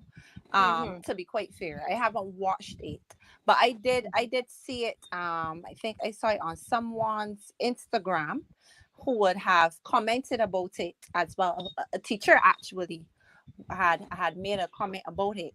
So I haven't watched the video to make a detailed comment on it. Mm-hmm. But I know the one of the issues I think that we as artists we do experience as adult entertainers, we can't filter our music for children if we're an adult entertainer. However, the responsibility would lie, I think, on the persons who would expose children to the type of music and the behavior, because it's behavior that they learn, Mm-hmm. and they learn by seeing. um we know social media plays a big role in that, and the accessibility as well that children have now to seeing everything, that everything is in front of them. So it's just the controls, I guess, that we as adults need to put in place, to be quite fair. But I have not watched a video to even see where it happened. I saw like a snip of the picture to see that all of them were in like a line. But I didn't know it was at school. But in terms of those behaviors that they learn them from adults. So it's our responsibility now as adults. How are we going to um expose our children to behaviors that are acceptable, Yes. because walking up is a part of our culture, Mm-hmm. and it's just sometimes it becomes sexualized because we sexualize it, Mm-hmm. and that is behavior that is learned, so it really is up to us adults, to do better, I think. Yeah. That's my comment, but I didn't get to watch the video to comment, to make a detailed Specifically, comment specifically, specific. Yeah. on it. But as a soca artist, sometimes you would see, they would call up, people on the stage, and Mm-hmm. I was watching a video where, there was a 13-year-old girl that was called up on the stage, and they had, and she was on the ground, and almost simulating sex on the ground. And so I wonder if you think that soca artists have a Mm-hmm. responsibility, Mm-hmm. in what is presented on stage. What are your thoughts about that?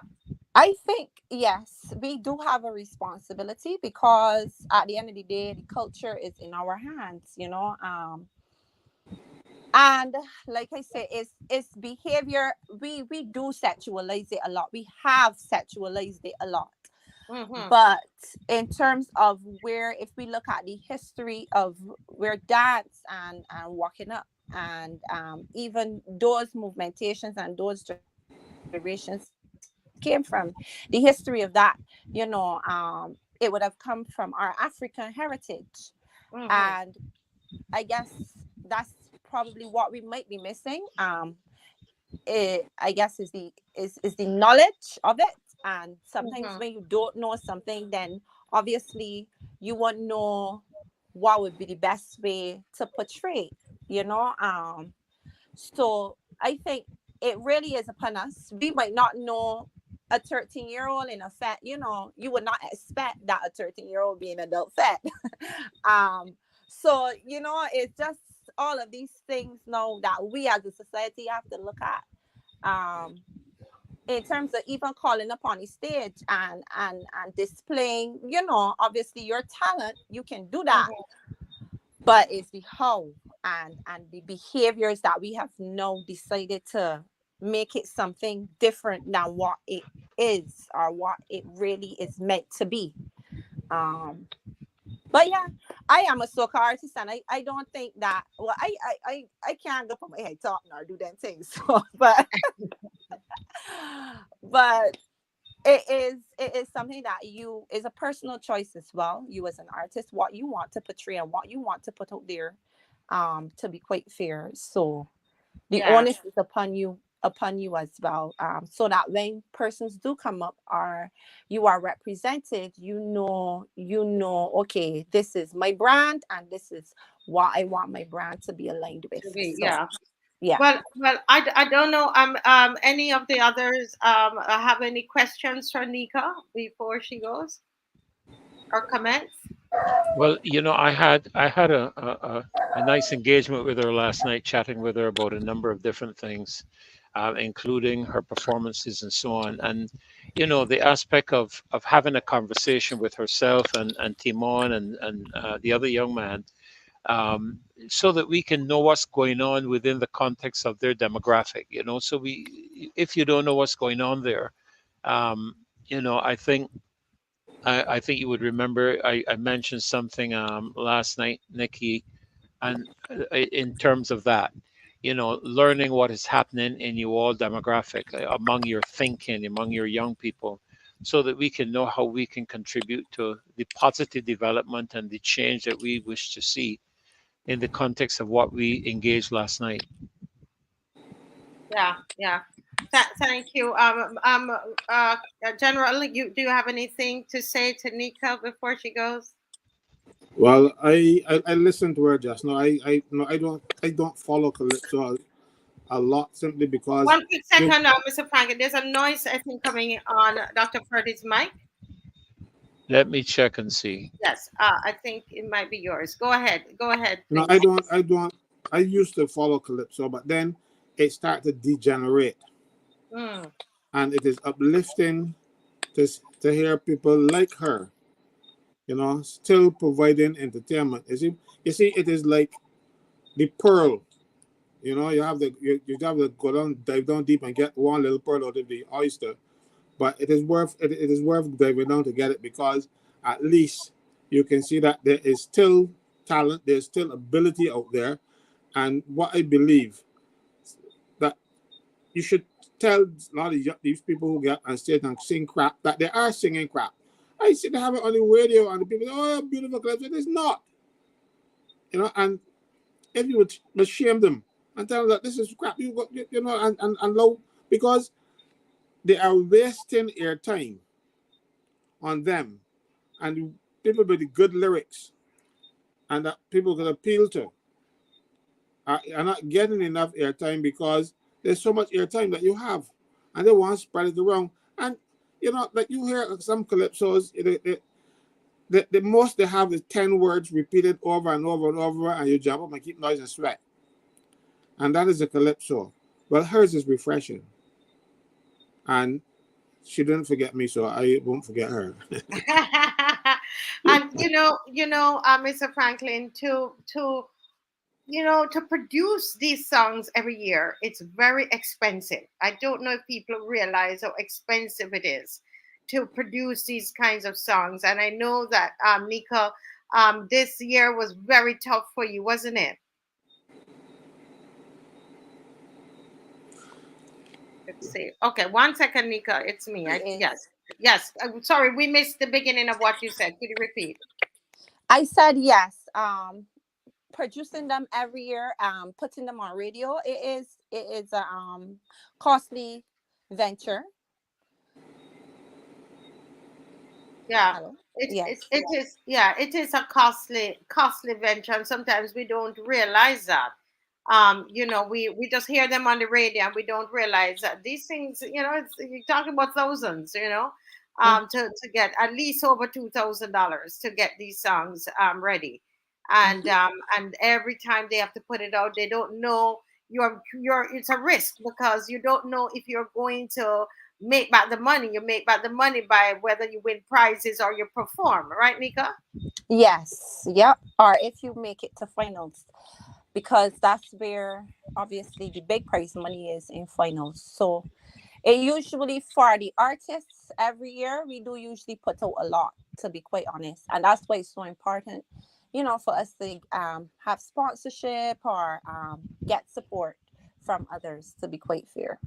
Yes, They yes. could have, they could have, they could have put the $5 million, Marcia, in this rather than up in Oystens. Yeah, into the artists, Yes, into the artists and artists. into the exposure on radio and and assist in that way because they need the opportunity for development themselves. I mean Yes, she could go global with a little help. yeah. Well, here on the loyal opposition, yesterday we did collect some donations for her. Not that she asked us, but I know of the difficulty of it, and so we are going to pass that on to her by tonight, tomorrow.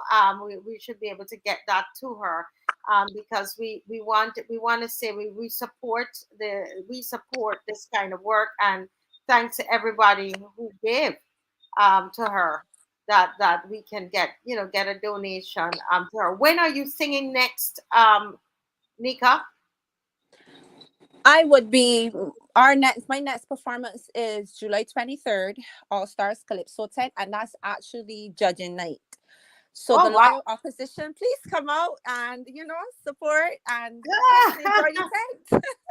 July 23rd. Yes, I please. yes, July 23rd. Okay, so that is what day of, let's see, what day of the week is that? That is Tuesday. It's a Tuesday evening. It's a Tuesday evening. It's a Yes. Tuesday evening. And it's And at Sir Garfield Sobers. uh-huh. Okay, And the Sir Garfield. tickets So are oh, it's at the $50. gymnasium. Oh, Yes, wow. it's at the gymnasium. Okay. All right. So and how much is the ticket? Tickets are $50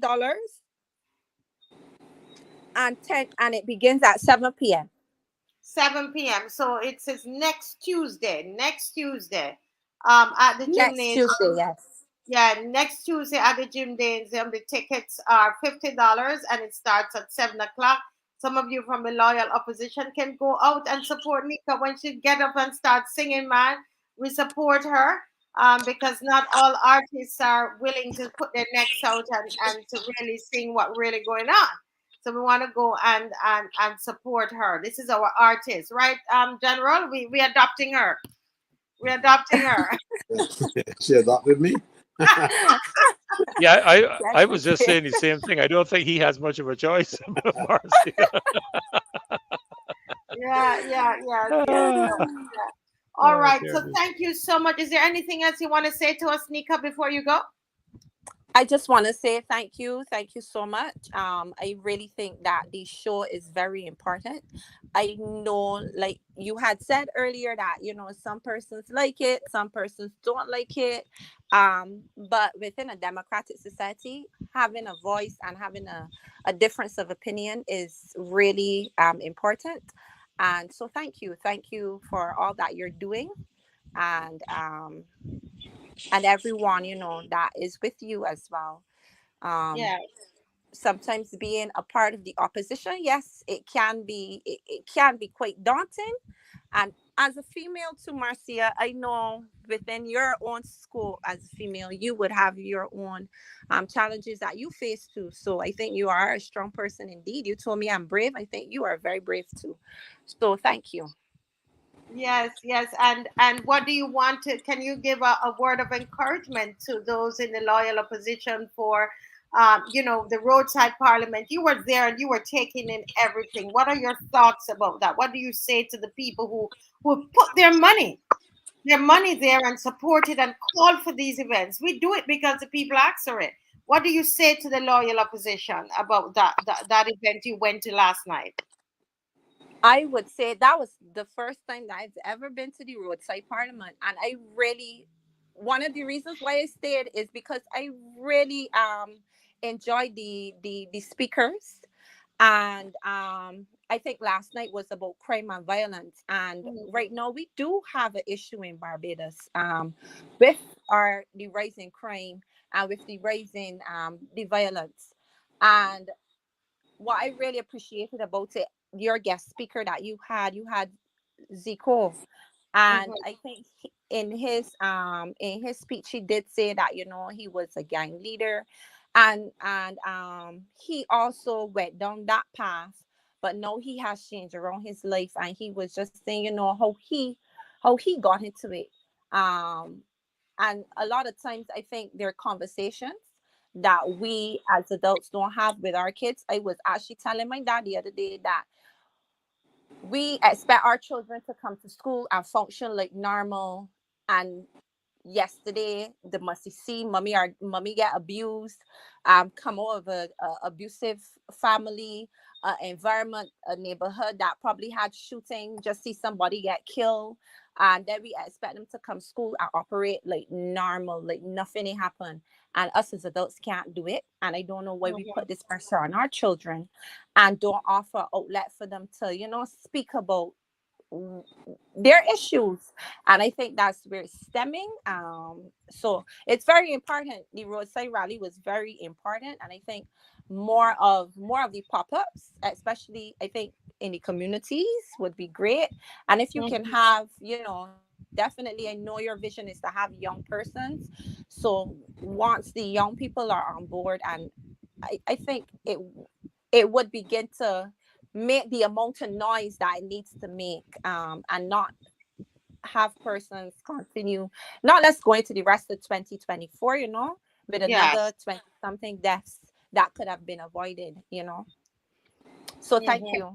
And I would continue to encourage the loyal opposition to make the noise. Yes. It's necessary. Thank you. Thank you. Make Thank the you so noise. very much. Make the noise, Mr. Franklyn. And we're going out to going to the gymnasium next week, Tuesday at 7:00, and we're going to make some noise for Nika.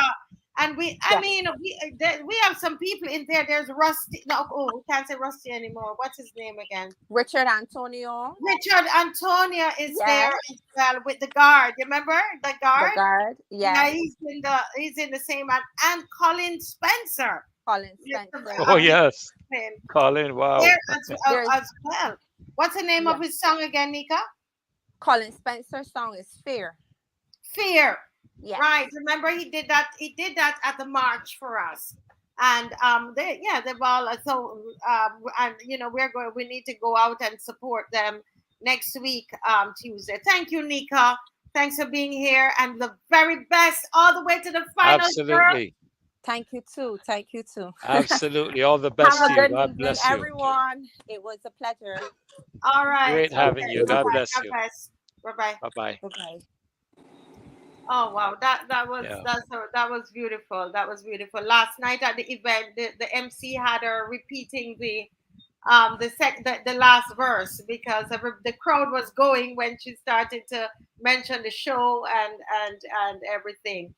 But you know, Dr. Ferdinand, I don't know if you guys talked about Sonia Browne, and the fact that Dr. Sonia Browne is now demanding changes in land tax increases and telling people, come to me if you have a problem. Well, I would love to hear the general. Did you touch on that as yet? No, actually, we didn't. I just felt to give the general the room tonight in terms of what he was presenting, because we hadn't heard from him for so long.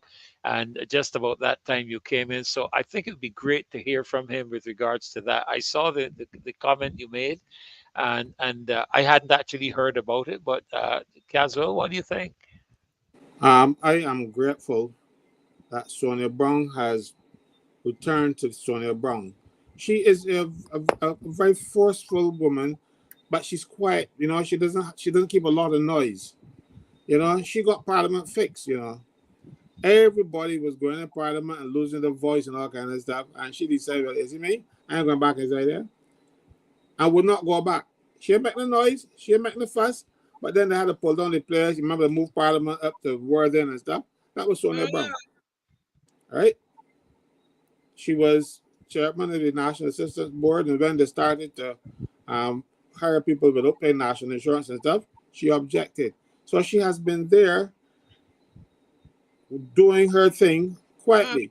When she mm, became a minister, I was a bit disappointed, to tell the truth, because um, I knew that she was not going to last, because she had some integrity yes. and she was not going to stick around for wrongdoing. So when she left, I said, "Oh God, this is the Sonia Browne I became accustomed to." You know, she doesn't make a lot of noise. As a matter of fact, if you hear her voice, you wouldn't know that this is a forceful politician. But she gets the job done, and now she is speaking up for the other people because she was burnt. She was Mm, one of the people that got burnt with the nastiness that mind you, that I presented here on the show, because and they tried to cover up and try to make, but to make light of it, and try to say it was no big thing. These people went into the system and changed their own tax values for them and their friends and their family and some other bigger people, you know.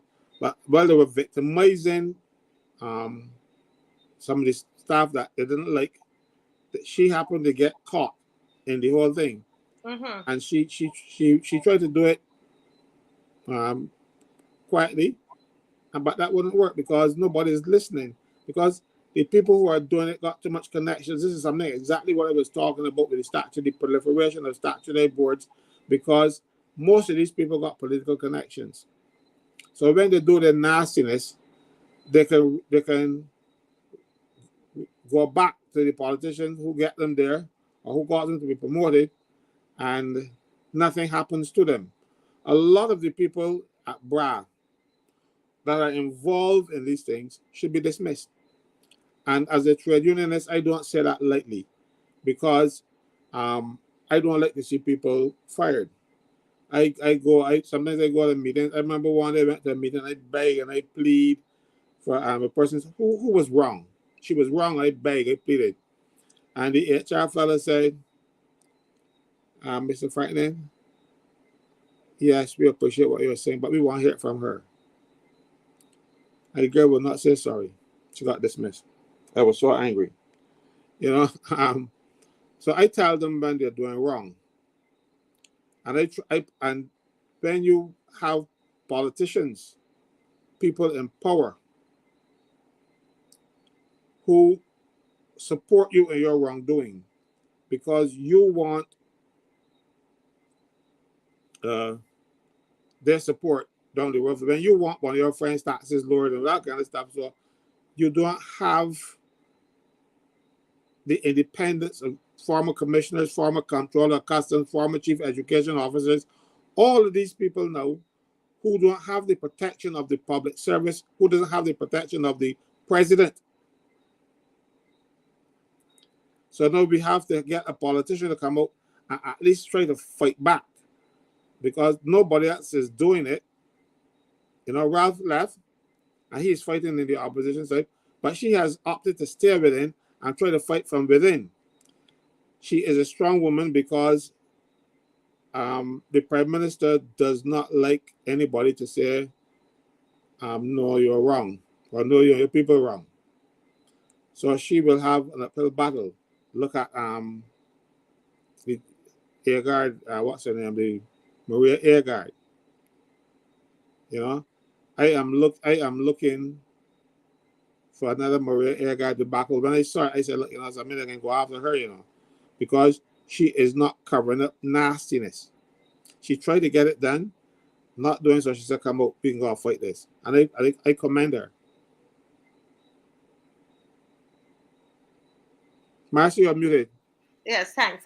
Dr. Ferdinand, what were your thoughts when you saw it? I know what we have up here is actually not the issue, but it really feeds into what you were saying, Caswell, that she's always standing up.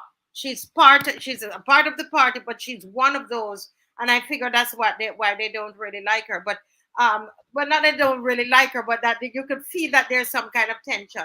But um, Dr. Ferdinand, what were your thoughts when you saw that she was saying, if you have problem with your land tax, come and come and see me. Well, I mean, it takes a lot of courage, Marcia, because you're going up against a system which previous minister, Prime Minister Arthur, calls a despotic system, where you have a person who's operating with a very autocratic perspective, very autocratic, and you could find yourself, as you would recall, Doctor, what was her name again, Doctor Yeah. uh, Agard?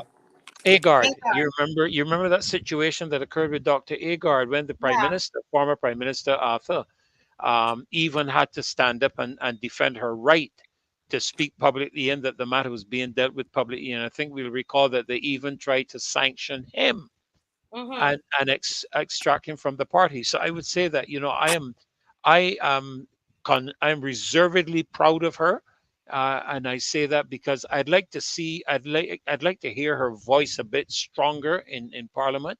And outside of Parliament, where because she has been elected to represent the people of her constituency and not the Barbados Labour Party, Mm-hmm.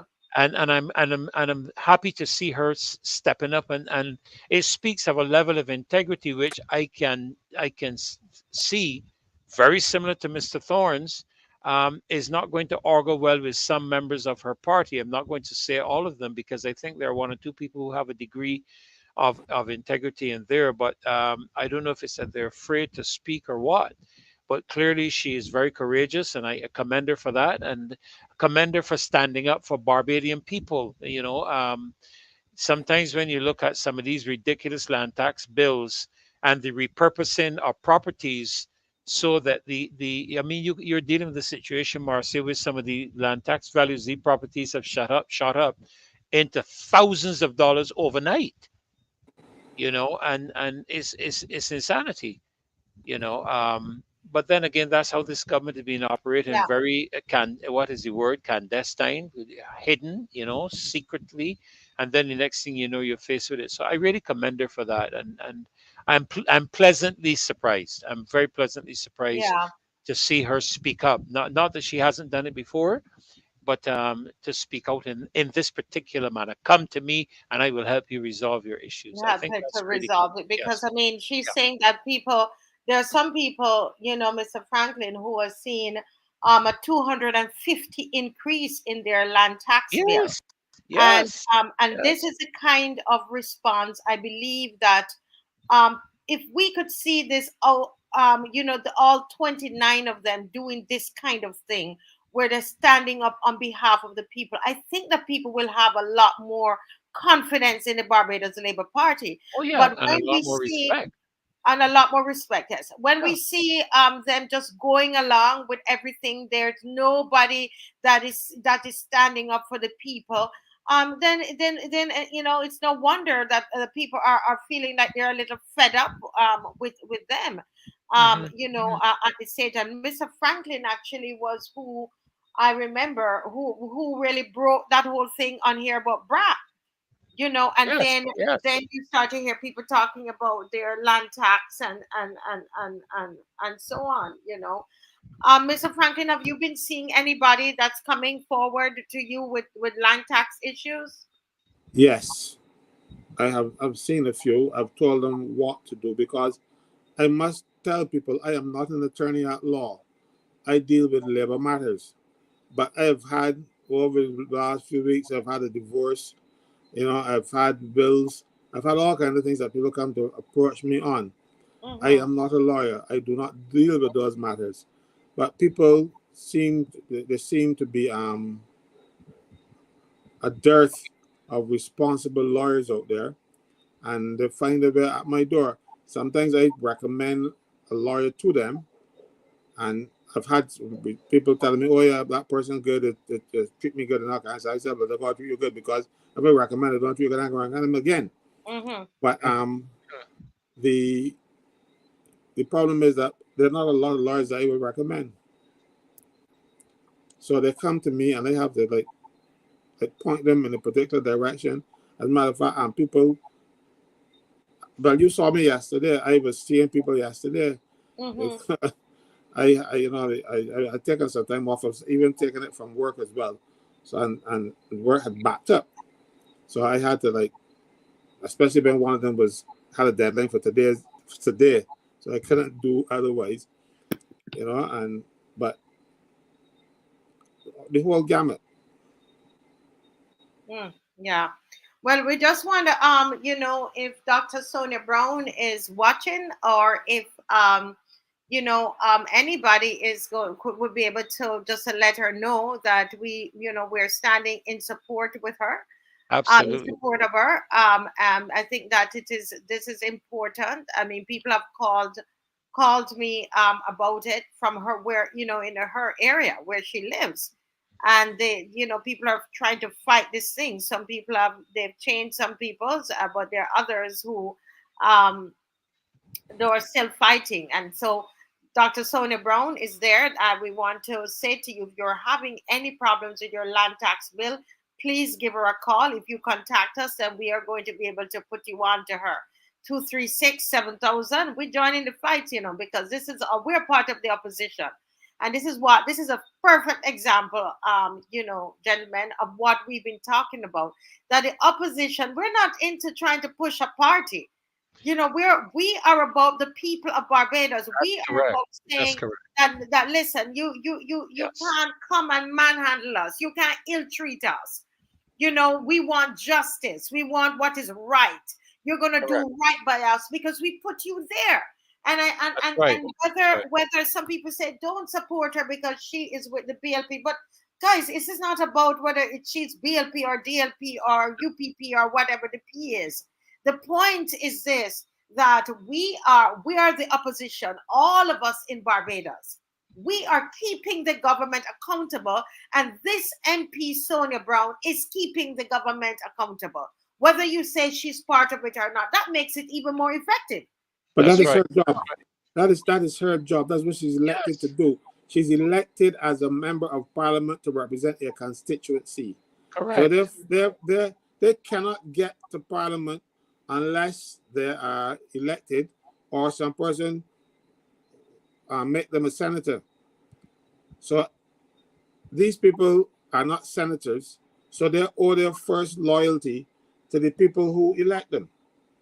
And unfortunately, this government has been doing so much bad to the people that elect them that the constituency representatives should be ashamed. What they should do is to say, no, I can't deal with this no more. I can left your cabinet. But no, you Correct. see, the Correct. problem is that the Prime Minister knows what she is doing. She gathered around her a set of paupers.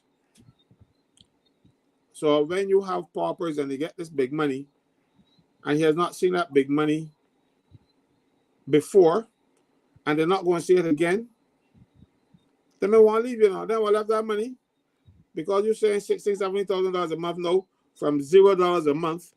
You know how much increase that is? And then so they will sell the mother rather than to give up that kind of money. So they have lost. Right now, Sonia Browne is the lowest paid parliamentarian. Say that again, because there are some people that are spreading things that she's getting all of this whole lot of money, but she resigned her post as the minister in the minister of health. Remember, she resigned that post. Right now, well, except for the senators, right? Because the senators who are not ministers or parliamentary secretaries, they don't get a salary, right? So people like me, I was not a minister. I didn't get a salary. They gave me a stipend of $1,400 for God knows what, because that used to go by way of buying groceries for my people. But right now, she is the lowest paid member of the House of Assembly, because the Prime Minister makes sure that she finds other work for the other people to bind them, to give them a boost in their salary, so that if they do foolishness, she take away that little boost. So all of them are bought. except Sonia Browne. Mm. All. Wow. That no, that, and I keep saying that to people, that there are lots of people tell me, Marcia, she whatever, and I'm saying no, but think about this woman, the bravery of this woman, and the fact that when she resigned, what a slap that is in the face of the prime minister. She's standing up, she's saying and when she was working in the hospital, in her capacity, she was also talking about the issues in the hospital. She was fighting for those changes as well, and that's somebody I could respect, regardless of the party color, because it's not about that. This is why I said when I came on here, Corey Lane had done some work with the fire victims, and when you ask people, they were commending him, and I came on here and I commended Mr. Lane, because the people are saying he took care of us. He took care of us. And regardless of what we think about him, he took care of the people. You have to be honest. And when I see a woman standing up like Dr. Browne doing something like this, I mean, I can't, what can you say but admire her? That's yeah. Especially when you're fighting against the odds. Because, almost all of them in there, except the Prime Minister, of course, knows that she's right. Yes. Because Yes. the Prime Minister has one standard, hers. She believes nothing else. And if you dare challenge her and say, Prime Minister, that right, you're looking for a job, So all the rest know that Sonia Browne is right. But, they're feeling for their craw. It was a craw, and because it's a Belgian thing, they're Yeah, I feeling know for their it. craw. No, I know cry. We do, yeah. They're feeling for their craw. So they are not going to stand up. They might even tell her privately, my Sonia, go ahead, push, you right. But the man can come and join her, Mm-hmm. because they want that salary more than anything. They want it more than life. I just been telling you, right now, if I had accepted the Prime Minister's offer, I would be the highest paid public servant in Barbados. Wow. Because I would be the most senior. And seniority is determined by salary. So the first thing about seniority is salary. So I would have to be the most senior public officer if I taken the first job she ever offered me. Mm-hmm. But while I need the money, I don't need anything that badly. Integrity. Integrity is more important. It's more important. Yes. I told them, everybody said, but everybody got their price. And I say, yes, I have a price. And I could tell It's you what that priceless. price is. It's salvation. Now, if you can guarantee me salvation, I'll take the bribe. Yeah, go ahead. I'm sorry. Go ahead. No, I Finish. said, but nobody can guarantee me that. Salvation, that's all I need. Yeah. And rest. And rest.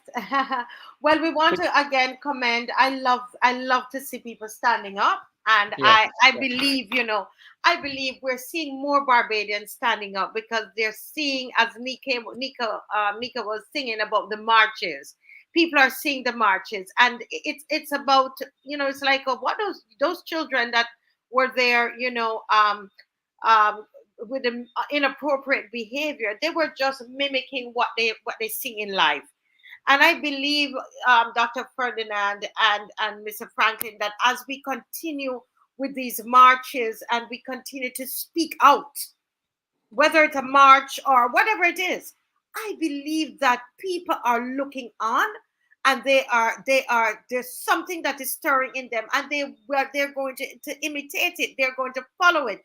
Because I saw a young man yesterday, Dr. Ferdinand, and he put out a video. He said he went up to the botanical gardens. Yes. Yes. And that botanical gardens seemed to be a place where a lot of vile things are going on up there, in the name of, I don't know what, parties and fetes. I don't know. But because that was where I got where the little girl was being asked to perform this sexual act on the stage, the 13-year-old.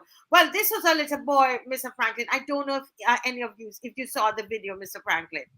And this man used the social media to come to tell the people that a little boy, and I think he said the A boy, 10-year-old. a 10-year-old. 9-year-old boy, and what the 9-year-old boy was saying that, according to this man, that he, for his birthday, he would prefer an AK-47 and another kind of gun, And two other guns. two other guns Two that other for guns. gold chain. First of all, at 9-year-old, at 9 years old, I'm not buying no gold chain. Give no little boy at 9-year-old. That's just me and our family. I have 3 boys. Okay? Because there are certain things that we don't know. But okay. But he's gonna say he would rather 3 guns, including an AK-47, over a gold chain. And that to me is very similar to the children having dry sex in dance at school in their school uniform, because it's adult behavior. They're mimicking wrong adult behavior. Look, Mr. Franklyn, let me it But is, you know, it is sorry, about go ahead. Go ahead. Caswell. it is about time we restructure or abolish what we have as a Ministry of Education. It is serving no useful purpose in this place other than a political purpose. And they make excuses and lead the children down the wrong road. This behavior that you're seeing in the schools is a direct result of the lax governance of schools that has been forced upon principals and teachers. You have situations where teachers don't want to teach at some schools because the parents are violent, the parents are threatening, and the law is clear. If you threaten the teacher, comes go threaten the teacher, you go to jail, you know. They won't even charge them. Because the But Ministry my of question, Education, the Ministry of Education is not doing its job. They allow this bad behavior. You know, if the principal come in and get them 2 children in the last or something, or tell them to behave, he in trouble, you know. Because Santa Bradshaw, as Minister of Education, said if you hit the people, try to tell them to call the police. You know, and so when you have children, and I remember years ago, an acting deputy principal told me that a child quoted the Education Act to her, and when she went and checked, the child is right. You know, that is the problem that we have. We are telling the little children, the teacher can't do you nothing, the teacher can't tell you nothing. So it is hard enough as it is to teach. But it is harder when you have unruly children who cannot be governed. You have unruly children who walk about the place with their head, because the heads are distraction. Yeah. You can see the fancy hairstyles that even the boys and the ministry said that this is okay. Calling it some grooming policy. So the policy of the ministry now is to allow the children to go in the wind, wherever the wind takes them. but my Because they question, are looking for popularity. They are looking for votes. Everything about Barbados is about votes.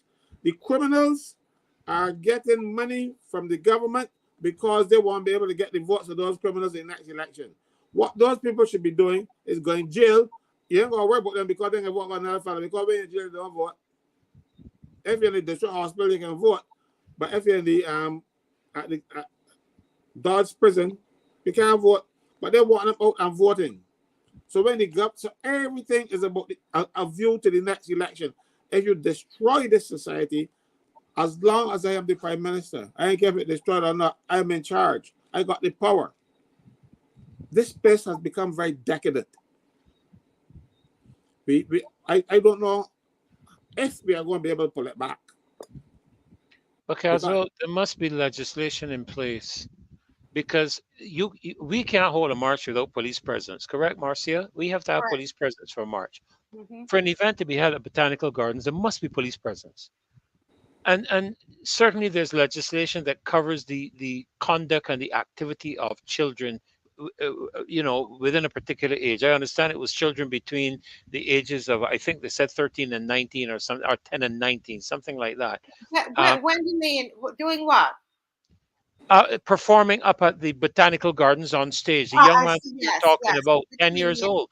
I Yeah. mean, he should have been removed off stage. Where are his parents? And that's where the child care board comes in, because the child care board is supposed to be protecting these children even from their parents. That's what the child care board is supposed to be doing. The police are supposed to be enforcing laws relative to the abuse of children. I mean, that is an abuse of a 10-year-old child to be put on a stage to perform that type of a performance with that type of lyrical content. You see, Where's that? we don't only have statute law, we have common law. And under the common law, you could charge some person for contributing to the delinquency of a minor.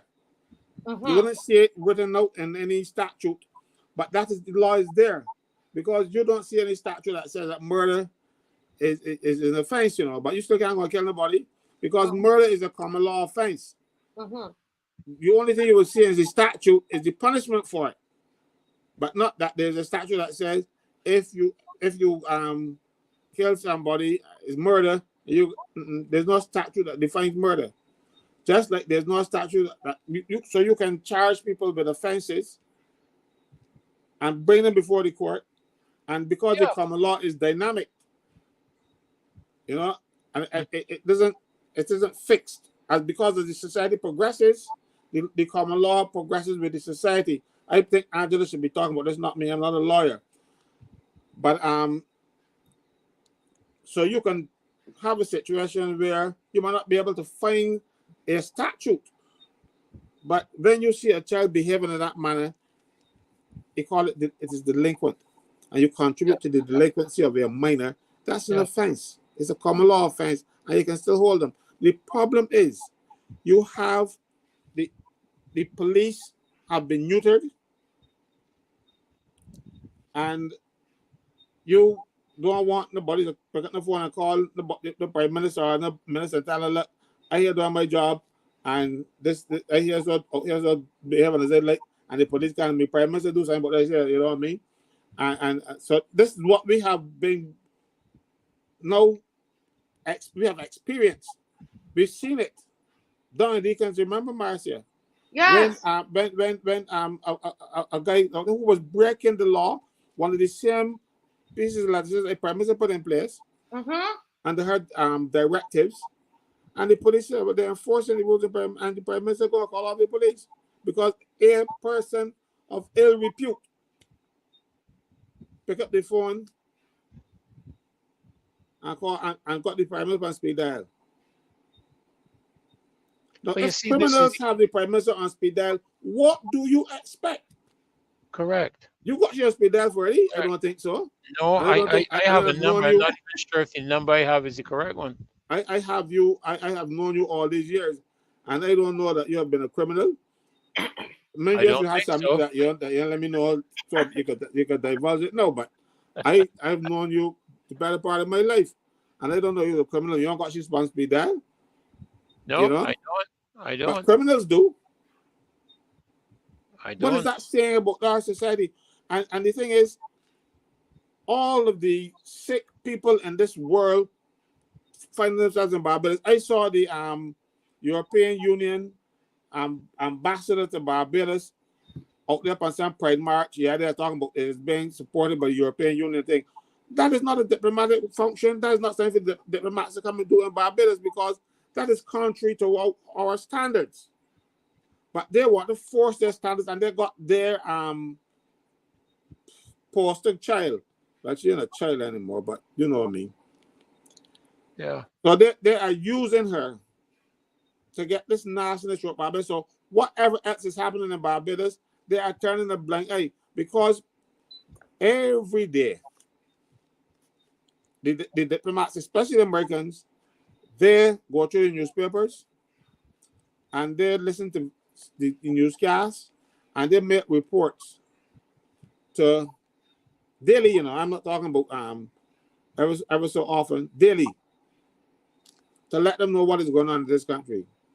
But because this nastiness is not affecting them, and they're getting somebody to push their LGBTQIA, whatever it is, agenda, they're not saying anything about it. Yeah. Yep. That's the fundamental thing you're dealing with right there. That is the fundamental issue we're dealing with, but nevertheless. Yeah. Well, it's 10 o'clock, and this is something that we really need to continue talking about, Mr. Franklin. We have not heard you, talking about the crime issue. I mean, because as you said, we are it's like there's a moral slide, Yep. that is happening, and I think I see now the Prime Minister has given a statement on the crime, and we need to be able to read that and so on. And I don't know if you had commented on it yet, but it's 10 I o'clock. want to hear nothing from her until she apologizes for that behavior in Deacons. That is inexcusable, because pretending that it didn't happen and pretending it doesn't go But away. It just makes it worse when you cannot acknowledge that you have done something wrong and say, sorry, let me move on from here. I am sorry. I Yeah, didn't want to hear she, because she is the person who is encouraging it. yeah. but she's a pretender, Caswell. This Yeah, is but she what thinks she's you doing it. I expect. think Dave is gonna get ready with that song. But that let me say to everybody that while Caswell was off for a week and a little, and I am going to be off for 7 days. So I'm going to be back on again. And next time I'm going to be back on, God willing, it's next week Wednesday, because I have to do some work in Trinidad with the same piece that was disqualified here in Barbados. We are going to be performing it at various places in Trinidad. Actually, not just that piece, but the entire production. There are 39 of us traveling. And so that is going to be one big thing, and we're excited about that. But I'm going to miss you all. But you're in capable hands. Look, the general is back, and Dr. Ferdinand will be here with you. Maxine is she's getting better under the weather. We didn't see Kimar tonight, but I'm sure he will be on in the week.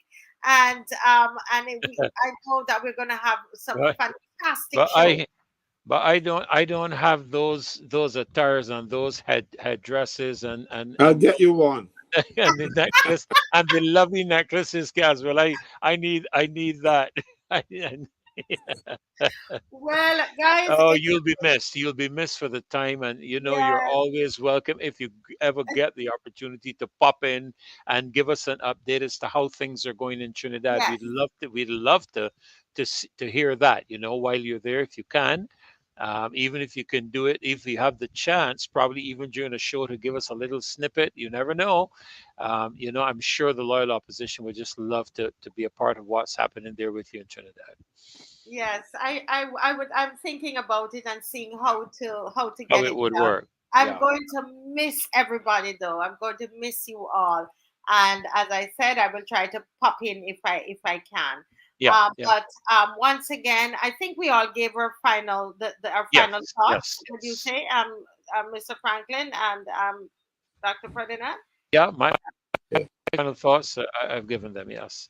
Yes, and I'm gonna join in with Caswell and say like the show. There's some of you are complaining that their subscription, some whatever they're doing, you're losing your subscription. Go back and subscribe. Fight them because there are all kinds of things that is happening, trying to make sure that our viewership drops. But you go on and you fight them and you resubscribe. All right. All right. God bless you and like the show. Like. God bless you all. And Absolutely. yes, and we will see you again on Wednesday. God bless. Bye bye. Amen. God bless. Bye bye.